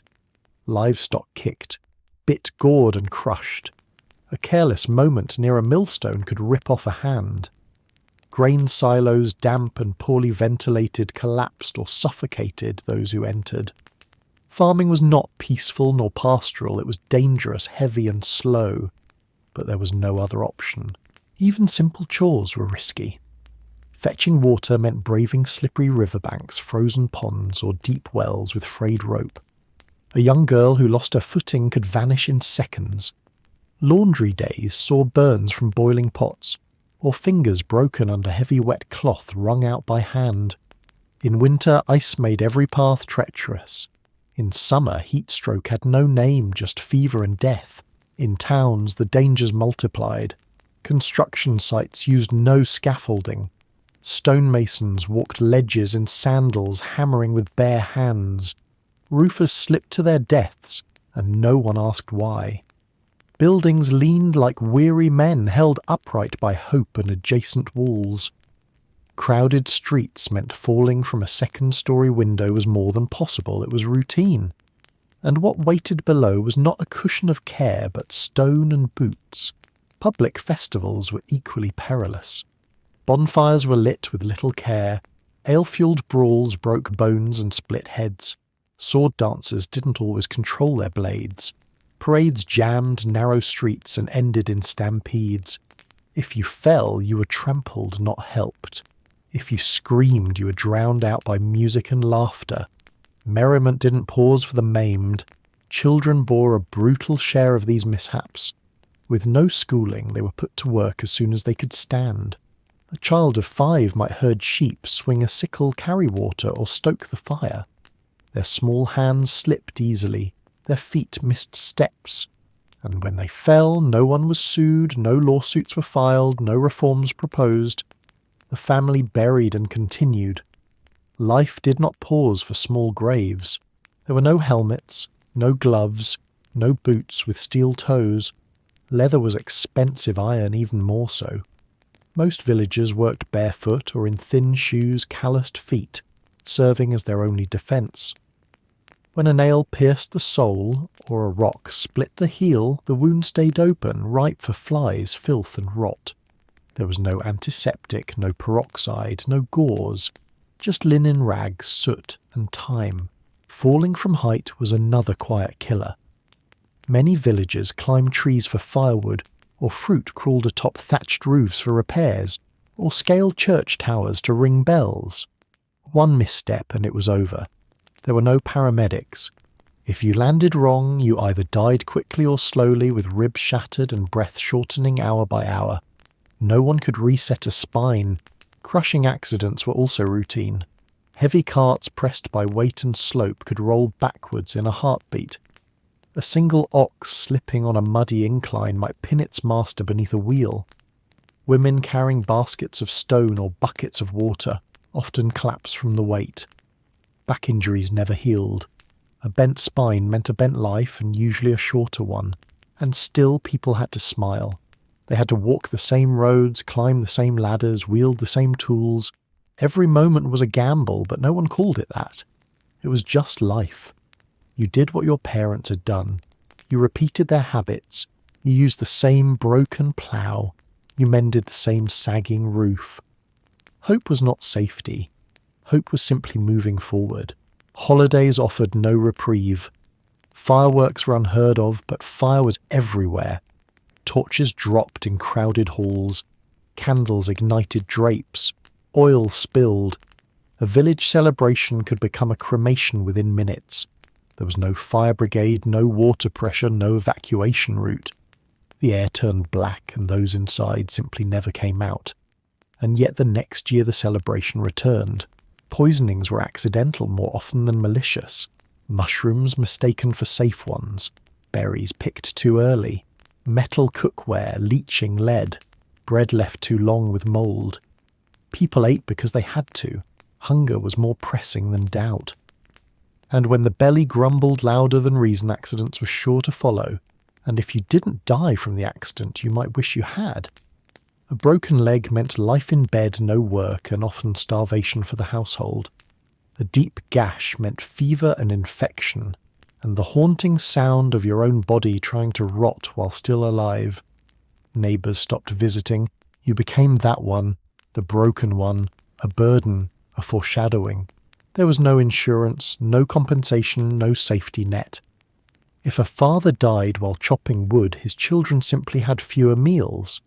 If a mother slipped in the stream and drowned, her baby had no milk. If a brother lost a hand, he was no longer a smith. Work meant risk, and risk meant ruin. The body was both tool and trap. In this world, survival wasn't about strength or cleverness, it was about luck. Blind, stupid, capricious luck. The luck to wake up without a fever. The luck to walk without tripping. the luck to avoid a falling pot, a spooked horse, a rotting ladder. Accidents were not rare. Safety was. And the cost of a single mistake was more often than not a quiet burial in borrowed ground. War in the Middle Ages was not an event, it was a season. Like harvest or winter, it came and went with expected regularity, each campaign part of a rhythm that beat in time with the land. Every few years a new banner would be raised, a new tax levied, and men would be called away with promises of glory that never arrived. There were no standing armies, just villagers who became soldiers when summoned often, with less training than a butcher's apprentice. If a lord needed bodies, you went. If a king declared a cause holy, you knelt whether or not your knees had healed from the last war. Drafts weren't invitations, they were commands written in iron and fear. If you were a man old enough to hold a stick, you were old enough to die with one. There was no age limit, no appeal, no deferral. Conscripted meant you left your plough or forge or flock and picked up whatever weapon you could afford or were handed. And if your family wept, they did so quietly. To resist was treason. To run was to become outlaw. To hide was to doom your village to fines, fire, or worse. And these wars weren't distant affairs. They came to your doorstep, not just with marching soldiers and royal proclamations, but with burned fields, slaughtered livestock, and taxes so heavy they broke the backs of survivors. Even if you weren't taken, war still found you. It found you in the silence of your neighbour's now empty cottage, in the smell of smoke on the wind, in the widow down the road now trying to raise 6 children alone with hands that had only ever spun wool. Those who went to fight rarely knew why.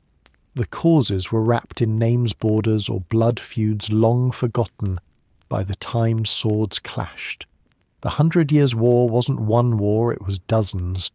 The Crusades weren't one crusade, they were a machine that chewed up generations in the name of God, gold, or reputation. You didn't ask questions. You just marched barefoot and blistering toward a place you'd never heard of, alongside men you didn't know, led by nobles who would never bleed beside you. The journey to war was often more deadly than battle itself. Food ran out within days. Water was whatever you found in ditches. Armour was expensive and rare. Most men wore cloth leather or rusted metal that chafed and burned under the sun. Boots fell apart. Feet blistered and then bled. If you got sick and mosted, you marched anyway. If you collapsed, you were left behind. And if you deserted, you died by rope or sword. When the fighting began, it was chaos. Not strategy. Not heroic duels. Just screaming, flailing, and the weight of fear pressing into your throat. Most battles were short, an hour, maybe 2. Most soldiers never got close enough to swing their weapon before panic took over and ranks collapsed. Arrows came before you could even see the enemy. Horses trampled the unlucky. Fire smoke, mud, and screaming blurred into one sound. There was no glory, only survival, and sometimes not even that. Wounds weren't clean. They were gaping, crushing, ragged. Swords left gashes that couldn't be stitched. Maces shattered bone through flesh. Arrows punched into bellies, thighs, and throats and stayed there. Infection set in within hours. There were no field hospitals, just tents stained with pus and blood. You lay in the dirt waiting to be noticed, praying not to be trampled, or worse, found by scavengers after the battle. Not wolves, other men. If you were lucky enough to survive the battle, there was still looting, rape, and massacre. Armies didn't just fight, they devoured. Villages were pillaged not because they were enemy strongholds, but because they had bread ale or women. Everything was claimed as spoils. Men were beaten. Women were brutalized. Children vanished. Churches were stripped altars. Desecrated monks killed in the name of their god or another's. War was not about boundaries. It was about bodies. And it didn't end when you came home if you came home. What returned was not the man who left. It was someone hollow, limping silent, a missing eye, a festering wound, a night terror's ridden shell who couldn't bear the sound of a closing door. No one called it trauma. No one offered comfort. You were expected to return to your old life as if you had not seen friends hacked apart or waded through corpses to survive. Some wars promised payment, coin, land, glory. What most men received was none of the above. Pay was late if it came at all. Rations were stolen or spoiled. The only thing you could count on was a shorter life. The lucky brought home a dented helmet or a chunk of foreign bread. The unlucky brought rot in their lungs or hatred in their eyes. And always another draft loomed on the horizon. Castles and fortresses were not havens, they were targets. They drew fire rebellion siege. If you lived near one, you lived in its shadow waiting for the next uprising or betrayal. If the castle was attacked, everyone in the surrounding village was drawn into its fate. You carried stones, boiled oil, or sharpened sticks. When the enemy came, wolves didn't just defend nobility, they trapped the poor. Once inside, escape was impossible. And if the enemy breached the gates, no one was spared. Sieges were a slow form of death. Food ran out, water turned foul. Disease bloomed in corners fed by fear and unwashed bodies. Rats carried plague, lice spread fever. There was no heroism in starvation. You boiled leather. You ate your belt. You gnawed bones from 2 winters ago. A loaf of bread could cost a month's wages. Your own children might die before the city fell. And when it did, those who opened the gates first were often the first to die. Even in peace, soldiers wandered the countryside like ghosts. Mercenaries became bandits. Out-of-work knights turned to extortion. Weapons didn't disappear, they changed hands. A man who knew how to kill rarely forgot. Sometimes entire armies deserted together and carved out lawless territories, taxing villages in exchange for protection. Peace was often more terrifying than war because it was an illusion one arrow away from collapse. And still kings declared more wars, for succession, for honour, for revenge, for maps redrawn over goblets of wine by men who would never see the battlefield. Peasants paid in bodies, families paid in silence. The nobility raised banners and taxes. The poor raised sons and shovels. The wheel turned red and endless. Children were raised with war in their lullabies. Boys practiced swordplay with sticks. Girls learned to dig trenches and patch wounds. Elders whispered stories of the last war, knowing full well another was coming. Even when a generation went by without a major campaign, the land remembered. Spears rusted slowly, arrows slept in chests, and horses always knew the way to the front. To question the war was heresy. To speak against it was sedition. The church often blessed it. The crown always demanded it, and the people rarely dared to resist it. You prayed for your sons, you wept for your fathers, you buried your brothers, and then you waited for the next knock at the door. Some wars crossed oceans, others crossed rivers, but most just crossed the same fields again and again. The same villages burned, the same men buried, the same names etched into stone or not at all. The land bled without healing. No one called it madness, they called it duty, they called it fate. And when you stood in line for your second or third campaign, you already knew this one would be like the last. Mud, cold, fear, the stench of blood, and the silence before a charge. Your heart no longer pounded, it echoed. You marched not because of hope, but because the alternative was unthinkable. Because everyone else was marching too. Wars never truly ended. They paused, they shifted, they waited. But in the medieval world, peace was not a state, it was a breath. And even then, someone somewhere was forging a new blade just in case. In the medieval world, sickness wasn't just feared, it was misunderstood to the point of terror. Illness was rarely seen as biological or natural. It was moral, it was divine punishment. To be sick was to be guilty. If your skin blistered, if your mind fractured, if your body twisted in pain, then surely you had sinned. Or worse, someone in your family had, and now you bore their curse. Leprosy was the ultimate symbol of such divine judgment. It did not simply afflict the body, it exiled the soul. A person with leprosy was not just diseased. They were damned. Fingers curled, noses collapsed, skin rotted as if your body was dissolving from the outside in. But the physical decay was only half the horror. The other half was social. You were cast out. A leper didn't walk among the living.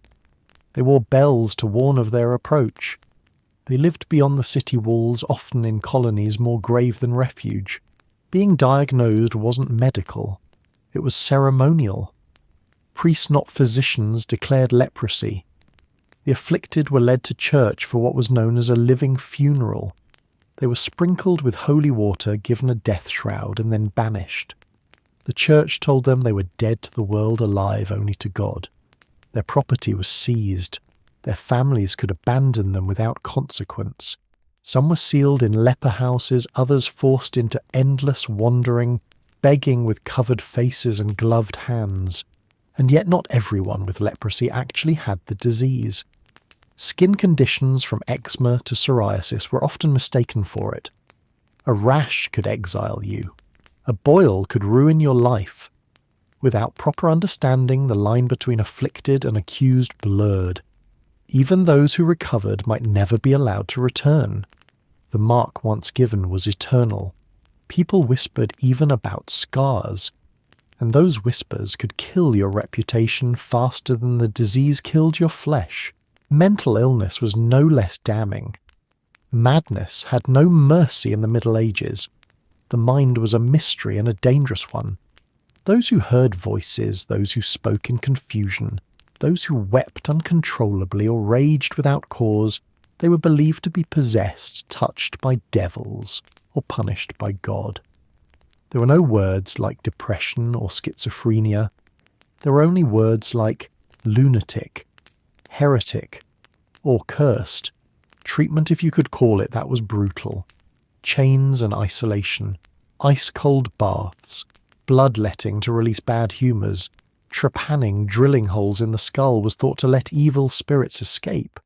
The mad were mocked, feared, hidden. If they wandered the streets, they were beaten.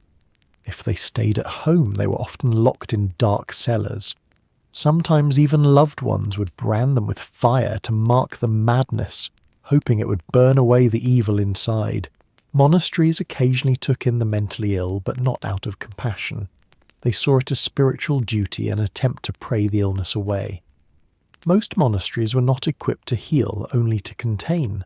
Those deemed too dangerous were left in chains, muzzled or starved. Madness became a prison of the body, mind and soul. There was no language for help. No hand reached out. Only more silence or more screams. Women were especially vulnerable. A man might be called mad and chained. A woman, she might be called a witch. Hysteria, grief, even childbirth trauma could all be interpreted as demonic possession. A woman who defied social norms, who mourned too loudly, or refused marriage was at risk. If she spoke to herself or was found wandering at night, it was enough. Accusation followed like smoke, and fire wasn't far behind. Epilepsy was another affliction shrouded in superstition. A seizure was not medical, it was mystical. Those who convulsed in the streets were believed to be touched by angels, or invaded by demons depending on the witness. Either way, they were not safe. Some communities locked epileptics away, others tried to exorcise them. Some were beaten mid-seizure in an attempt to drive out the devil. Many never recovered, not from the illness, but from the shame that followed it. And then there were birth defects. Children born with deformities were viewed with horror. A twisted limb, a missing eye, even a birthmark in the wrong place could be seen as a sign of God's displeasure, or worse, a changeling left by fairies or demons. Some families abandoned such children in the woods. Others hid them from view, keeping them locked away for fear of drawing suspicion. There were whispers that such births were caused by witchcraft, bestiality, or sin. Superstition guided everything. If a storm ruined your crops, someone must have cursed the field. If a cow gave sour milk, perhaps your neighbour had made a pact with the devil. and if your child cried through the night, perhaps they were no longer truly your child. Folk remedies range from burying nails under the doorstep to forcing someone to drink holy water laced with ash. None of it cured, much of it harmed, but all of it was believed. The church did little to help. While some monasteries preserved knowledge, others fueled the flames of ignorance. They preached that suffering was sacred, that illness was a test that the body's pain purified the soul. To treat sickness was to interfere with divine will. And so many died unexamined, untreated, untouched, told to confess, repent, and accept. Especially the cursed, especially the mad, especially those who frightened others simply by existing. Leper hospitals, known as lazarettos, dotted the landscape, but they were not places of healing. They were places of waiting to die, to decay, to disappear. Those who lived within often created their own communities, grieving together, praying together, singing hymns through the walls as their skin fell away. Occasionally a priest or nun would offer food or spiritual comfort, but mostly they were left to rot, out of sight, out of mind. Even the dead were treated differently. Those who died of plague or leprosy were not buried with the others. Their graves were marked separate or anonymous. Entire cemeteries were dug for the unclean. Sometimes priests refused to perform last rites. In death, as in life, the cursed were made to walk alone. Families wept behind closed shutters, afraid that mourning too openly might link them to the dead, and thus to the curse. But not all turned away. In the cracks of this brutal system, flickers of compassion remained. Some nuns risked disease to wash a leper's feet. Some monks sat with a mad whispering psalms into ears long lost to understanding. Folk healers, often older women, cared for those abandoned by both church and medicine. They brewed herbs. They listened. They touched when others would not. For this many were accused of witchcraft. Still they remained. Still they comforted. And there were stories, strange soft stories of those who survived. A leper healed without explanation. A madman who found peace. A child born twisted who grew into wisdom and kindness. These were anomalies, yes. But they whispered a different truth, that curses weren't always the final word.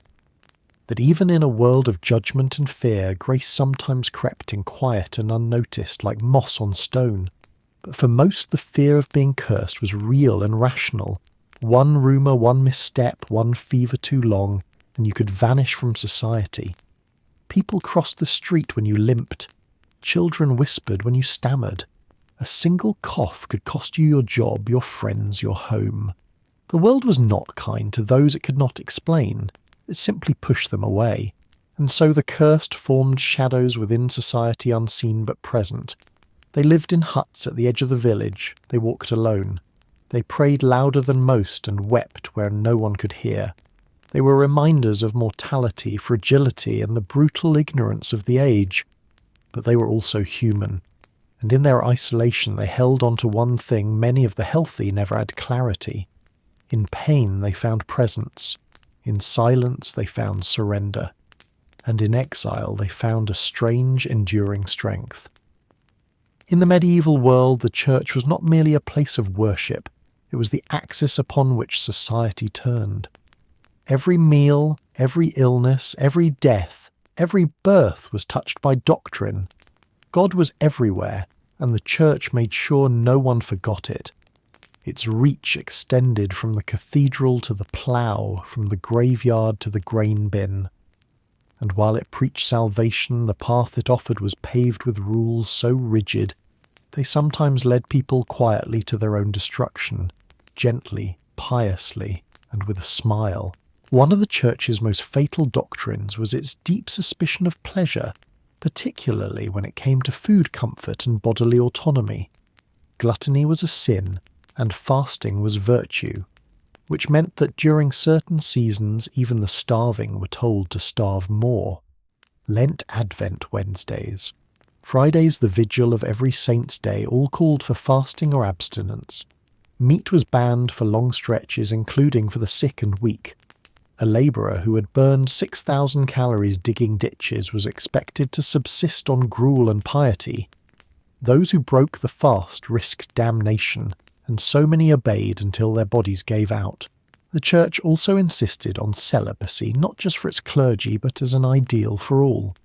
Virginity was purity, marriage was a concession, and sexuality was always tainted with sin unless performed strictly for procreation within wedlock. Women in particular were warned that pleasure led to moral decay. Some took vows of chastity not out of devotion but out of fear. Widows who refused to remarry were praised, wives who resisted their husbands were shamed, and young girls barely past childhood were shoved into convents as offerings to God, many of them confused, terrified, and trapped for life.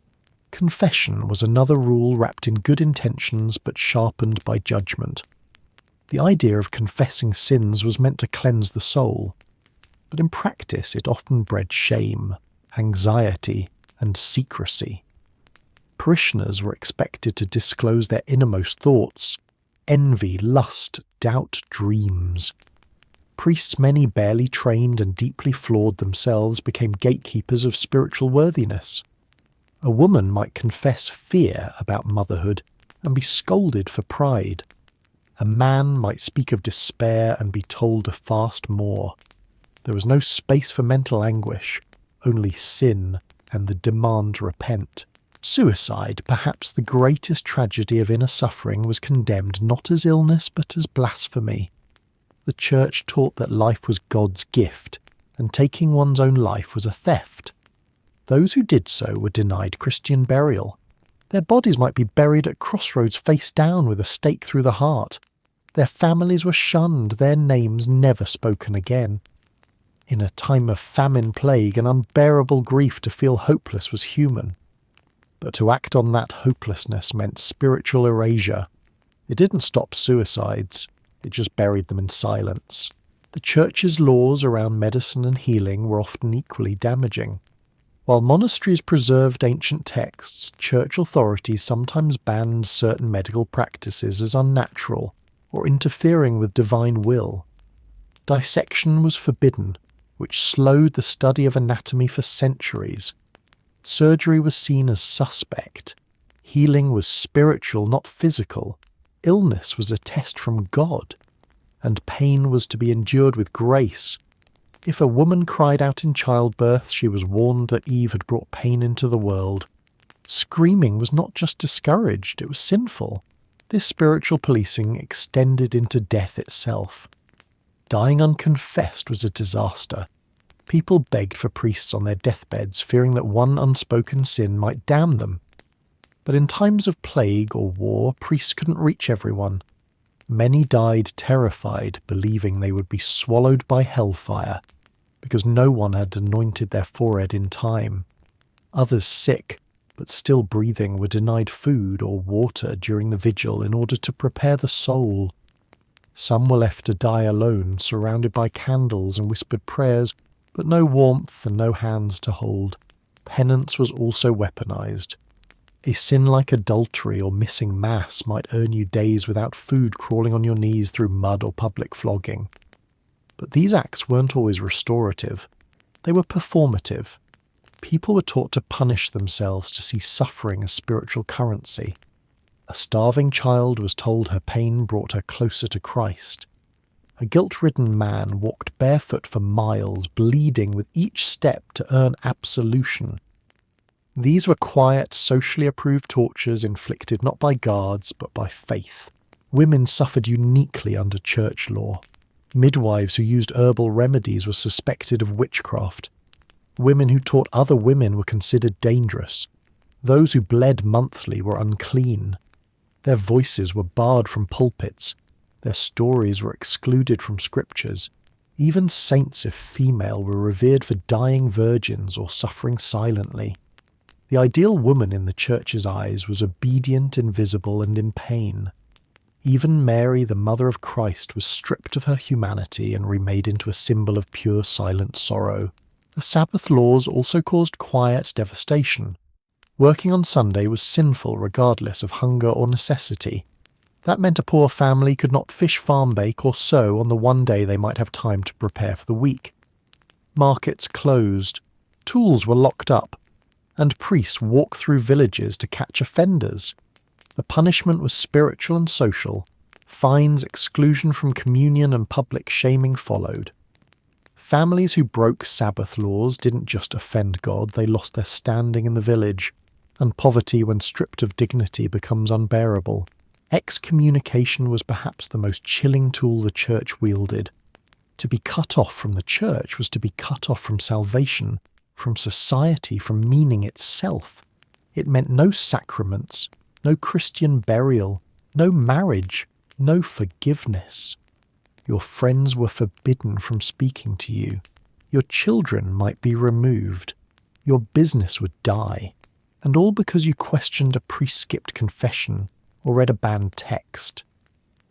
Excommunication was spiritual death. But worse, it was social annihilation. Pilgrimage was meant to be an act of devotion, but it became another quiet killer. People were told to walk hundreds of miles to holy sites to prove their faith sometimes while sick or old or barefoot. Many died on the road of disease, hunger or robbery. Others sold their homes to fund the journey, believing it would heal a dying child or cleanse a mortal sin. The path to redemption was paved with blistered feet, broken bodies and bones buried in foreign soil. Relics too offered false hope. Pieces of saints' bones, splinters of the true cross, drops of holy blood sold, traded, venerated. Desperate pilgrims clung to them, kissed them, slept beside them. Some were cured by belief, many were not. The church profited, and the suffering continued, dressed in incense and gold. But perhaps the most quietly deadly rule of all was submission. Submission to authority, to hierarchy, to silence. People were taught not to question suffering, but to sanctify it. The bishop's word was law. The priest's scowl could ruin your life. And if your soul rebelled, if you felt rage, doubt, despair, you were told to kneel, to pray, to accept.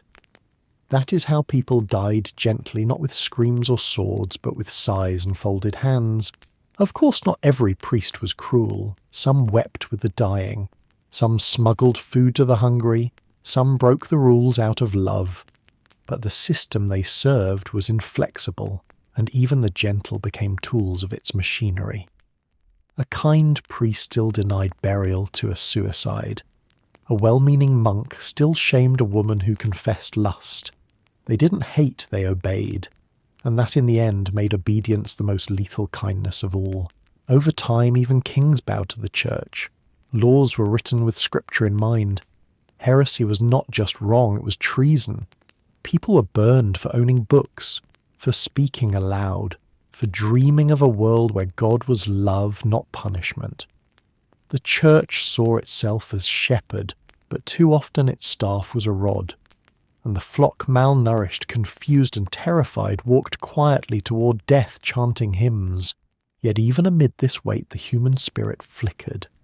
Some questioned, some resisted, some whispered their grief into the ears of friends who dared to listen. Quiet revolts happened not with swords, but with compassion. A mother fed her child during a fast. A priest turned away from a confession booth and simply held someone who was crying. These small moments, invisible to history, were the only balm many ever received. In the end, the church's rules didn't kill like war or plague. They killed like drought, slowly, softly, by withholding, by shaming, by insisting that suffering was noble and joy was suspicious. People died not because they broke the rules, but because they kept them. Faith should have been a lantern in the dark, but too often it was the weight that dragged people under. Gently, piously, permanently. Step into a medieval village and you would smell it before you saw it. Not the warm scent of bread or the green of spring grass, but something dense, rank, and unforgettable. It clung to walls, soaked into soil, settled in fabric. The smell of life unwashed, crowded, decaying, and the smell of death never far, never quiet. There was no escaping it, no perfume strong enough, no breeze constant enough to carry it away. Human waste was everywhere. In towns and cities, chamber pots were emptied into streets or ditches or flung casually out of upper-story windows with a warning cry. But the warning didn't always help. Waste mixed with rainwater and flowed through open gutters that lined every road. Straw was thrown down to soak up the worst of it, but it rotted quickly and became a kind of walking compost rich in filth. Shoes weren't waterproof, and your soles were often soaked with urine, feces and rotting food. People lived ankle-deep in disease and the stench followed. In the countryside, latrines were rare luxuries. Peasants squatted behind barns or in fields using leaves or hay, if anything at all. Cesspits, where they existed, were dug shallow and filled fast. Flies bred in swarms. Children played nearby. Rats burrowed through the filth, carrying fleas that carried death. The smell seeped into wells and homes, into hair and bedsheets. No one was immune, no one smelled clean, and no one could remember what fresh truly meant. Animals made it worse. Livestock were not kept neatly in barns, but often slept indoors with their owners for warmth. Cows, pigs, chickens, goats breathing, sweating, defecating beside the hearth. Hay and dung piled up in corners. Urine soaked the floors. In winter, nothing dried. In summer, everything steamed. A family might wake each morning not just beside their siblings, but beside their sheep, ankle-deep in excrement choking on the ammonia of their own roof. Bathing was rare and discouraged. The church warned against the sin of vanity, and public bathhouses, where they existed, were often associated with sex and immorality. Soap was scarce and costly. Hot water had to be hauled and boiled by hand. A full-body wash was a production few could afford in time or energy. Most people settled for wiping their faces and hands, maybe rinsing their feet, leaving the rest to fate. Clothes, too, were rarely washed. Wool took ages to dry. Linen yellowed quickly. And so people wore their filth proudly, or at least quietly. Corpses contributed their share to the miasma. When someone died, burial did not always come swiftly. Cold seasons froze the earth. Plague filled cemeteries. Coffins were reused, graves shared. In some towns, pits were dug and bodies thrown in by the dozen. Lime was used when available, but usually decomposition happened just beneath the surface. A fresh rain might bring the scent of rot back to life. In cathedrals, the tombs of saints and nobles were carved with angels, but the air inside was stale heavy with death sealed into stone. Food smells offered little respite. While roasting meat could lift the spirit, most meals smelled of boiled cabbage onions or dried fish foods that turned quickly in the heat. Storage was primitive. There were no refrigerators. Meats were salted or smoked, often turning rancid anyway. Cheese grew mouldy, beer soured. Bread was baked once a week, and by day 5 it was a brick. The scent of meals was not savoury. It was stale, bitter, or sharply sour. Hunger might sharpen the appetite, but the nose had no illusions. Personal hygiene was a battlefield. Mouths rotted. Early teeth turned black, gums bled, breath stank. Hair was rarely washed, and lice were constant companions. Oil and ash were sometimes used to clean, but more often to disguise. Deodorant didn't exist. Perfumes, when affordable, masked but didn't clean. Armpits stank feet. Festered clothes held layers of sweat and decay. And still, people gathered close at feasts and churches, in markets, cheek to cheek in a wall of communal odour. Water was no saviour. Wells were often contaminated by nearby latrines, animal pens, or corpses buried shallow. Rivers served as both drinking source and sewer. In dry times, what little remained was thick with sediment and bacteria, and even when water was clear, people feared it. Boiling water was rare, fuel was precious. Many preferred ale or weak beer not just for the taste, but because it was less likely to kill them. Clean water existed in theory, not practice, and thirst made even the foulest cup acceptable. In towns, tanners and butchers added their own perfume to the mix. Tanning leather required urine, dung and animal brains. Butchers dumped offal into the streets, entrails, bloodheads. The smell of hot iron from blacksmiths mingled with rotting flesh and manure. Dye works reeked of ammonia and fermented plant matter. Soap makers boiled fat until it foamed and curdled. The marketplace was a carnival of function, but its scent could stagger the uninitiated. Commerce thrived, but so did nausea. In winter, the smell didn't vanish, it condensed. Smoke from fires clung to everything, mingling with the sour sweat of unwashed bodies huddled together. Animals steamed in the corners. Wet boots never dried. Cold didn't kill the smell, it sealed it in. Windows stayed shut. Air turned heavy. Breath was visible, but ventilation was a dream. People coughed in each other's faces, sneezed over porridge exhaled into the stale dark. And still the smell remained. The church, for all its purity, was no refuge. Pilgrims packed into sanctuaries brought with them the scent of the road blisters, wounds, and wool soaked with weeks of rain. Incense tried to fight it, swung from gilded chains in thick clouds, but it often mixed rather than masked. Priests wore vestments heavy with sweat and age. The holy water turned brackish. Candles flickered in the gloom, melting into wax stained with soot and flies. Even salvation smelled of earth and exhaustion. Childbirth carried its own stench, a mix of blood, sweat, fear and herbs. The birthing room was small, dark, crowded with women and thick with incense or garlic to ward off spirits. There were no gloves, no antiseptics. Midwives worked with bare hands and rags. Afterbirth was buried or thrown outside. If the mother died, her body was sometimes left lying for hours while the baby cried nearby.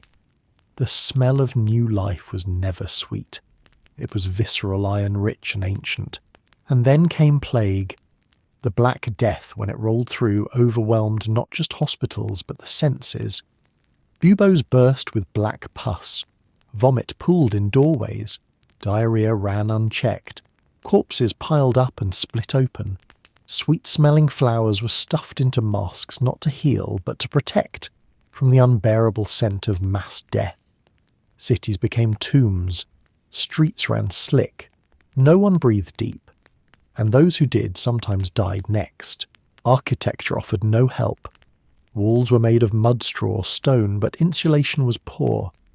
Damp crept up from the earth. Mould bloomed on everything. Chimneys, if they existed, barely drew smoke. Thatched roofs housed birds and their droppings. Rats scratched in the dark. And everything from bedding to benches to spoons carried layers of grime dust and smell. Cleanliness was not a standard. It was a myth. Festivals worse. Crowds gathered in narrow alleys. Drunkenness meant vomiting in corners. Meat spoiled in the sun. Dancing stirred up dust thick with manure. Flowers wilted within minutes. And still people laughed. Because even amid the stench, joy fought to exist. It's what made medieval life bearable, the brief escape from rot into music, colour and noise, no matter how foul the air. But even love stank. Courtship did not involve cologne or bath water. A kiss might taste of onions and sweat. Bedding down with a lover meant sharing lice and breath sour with ale. Marriage meant joining lives and smells, and childbirth, if it came, added its own notes to the family's aromatic symphony.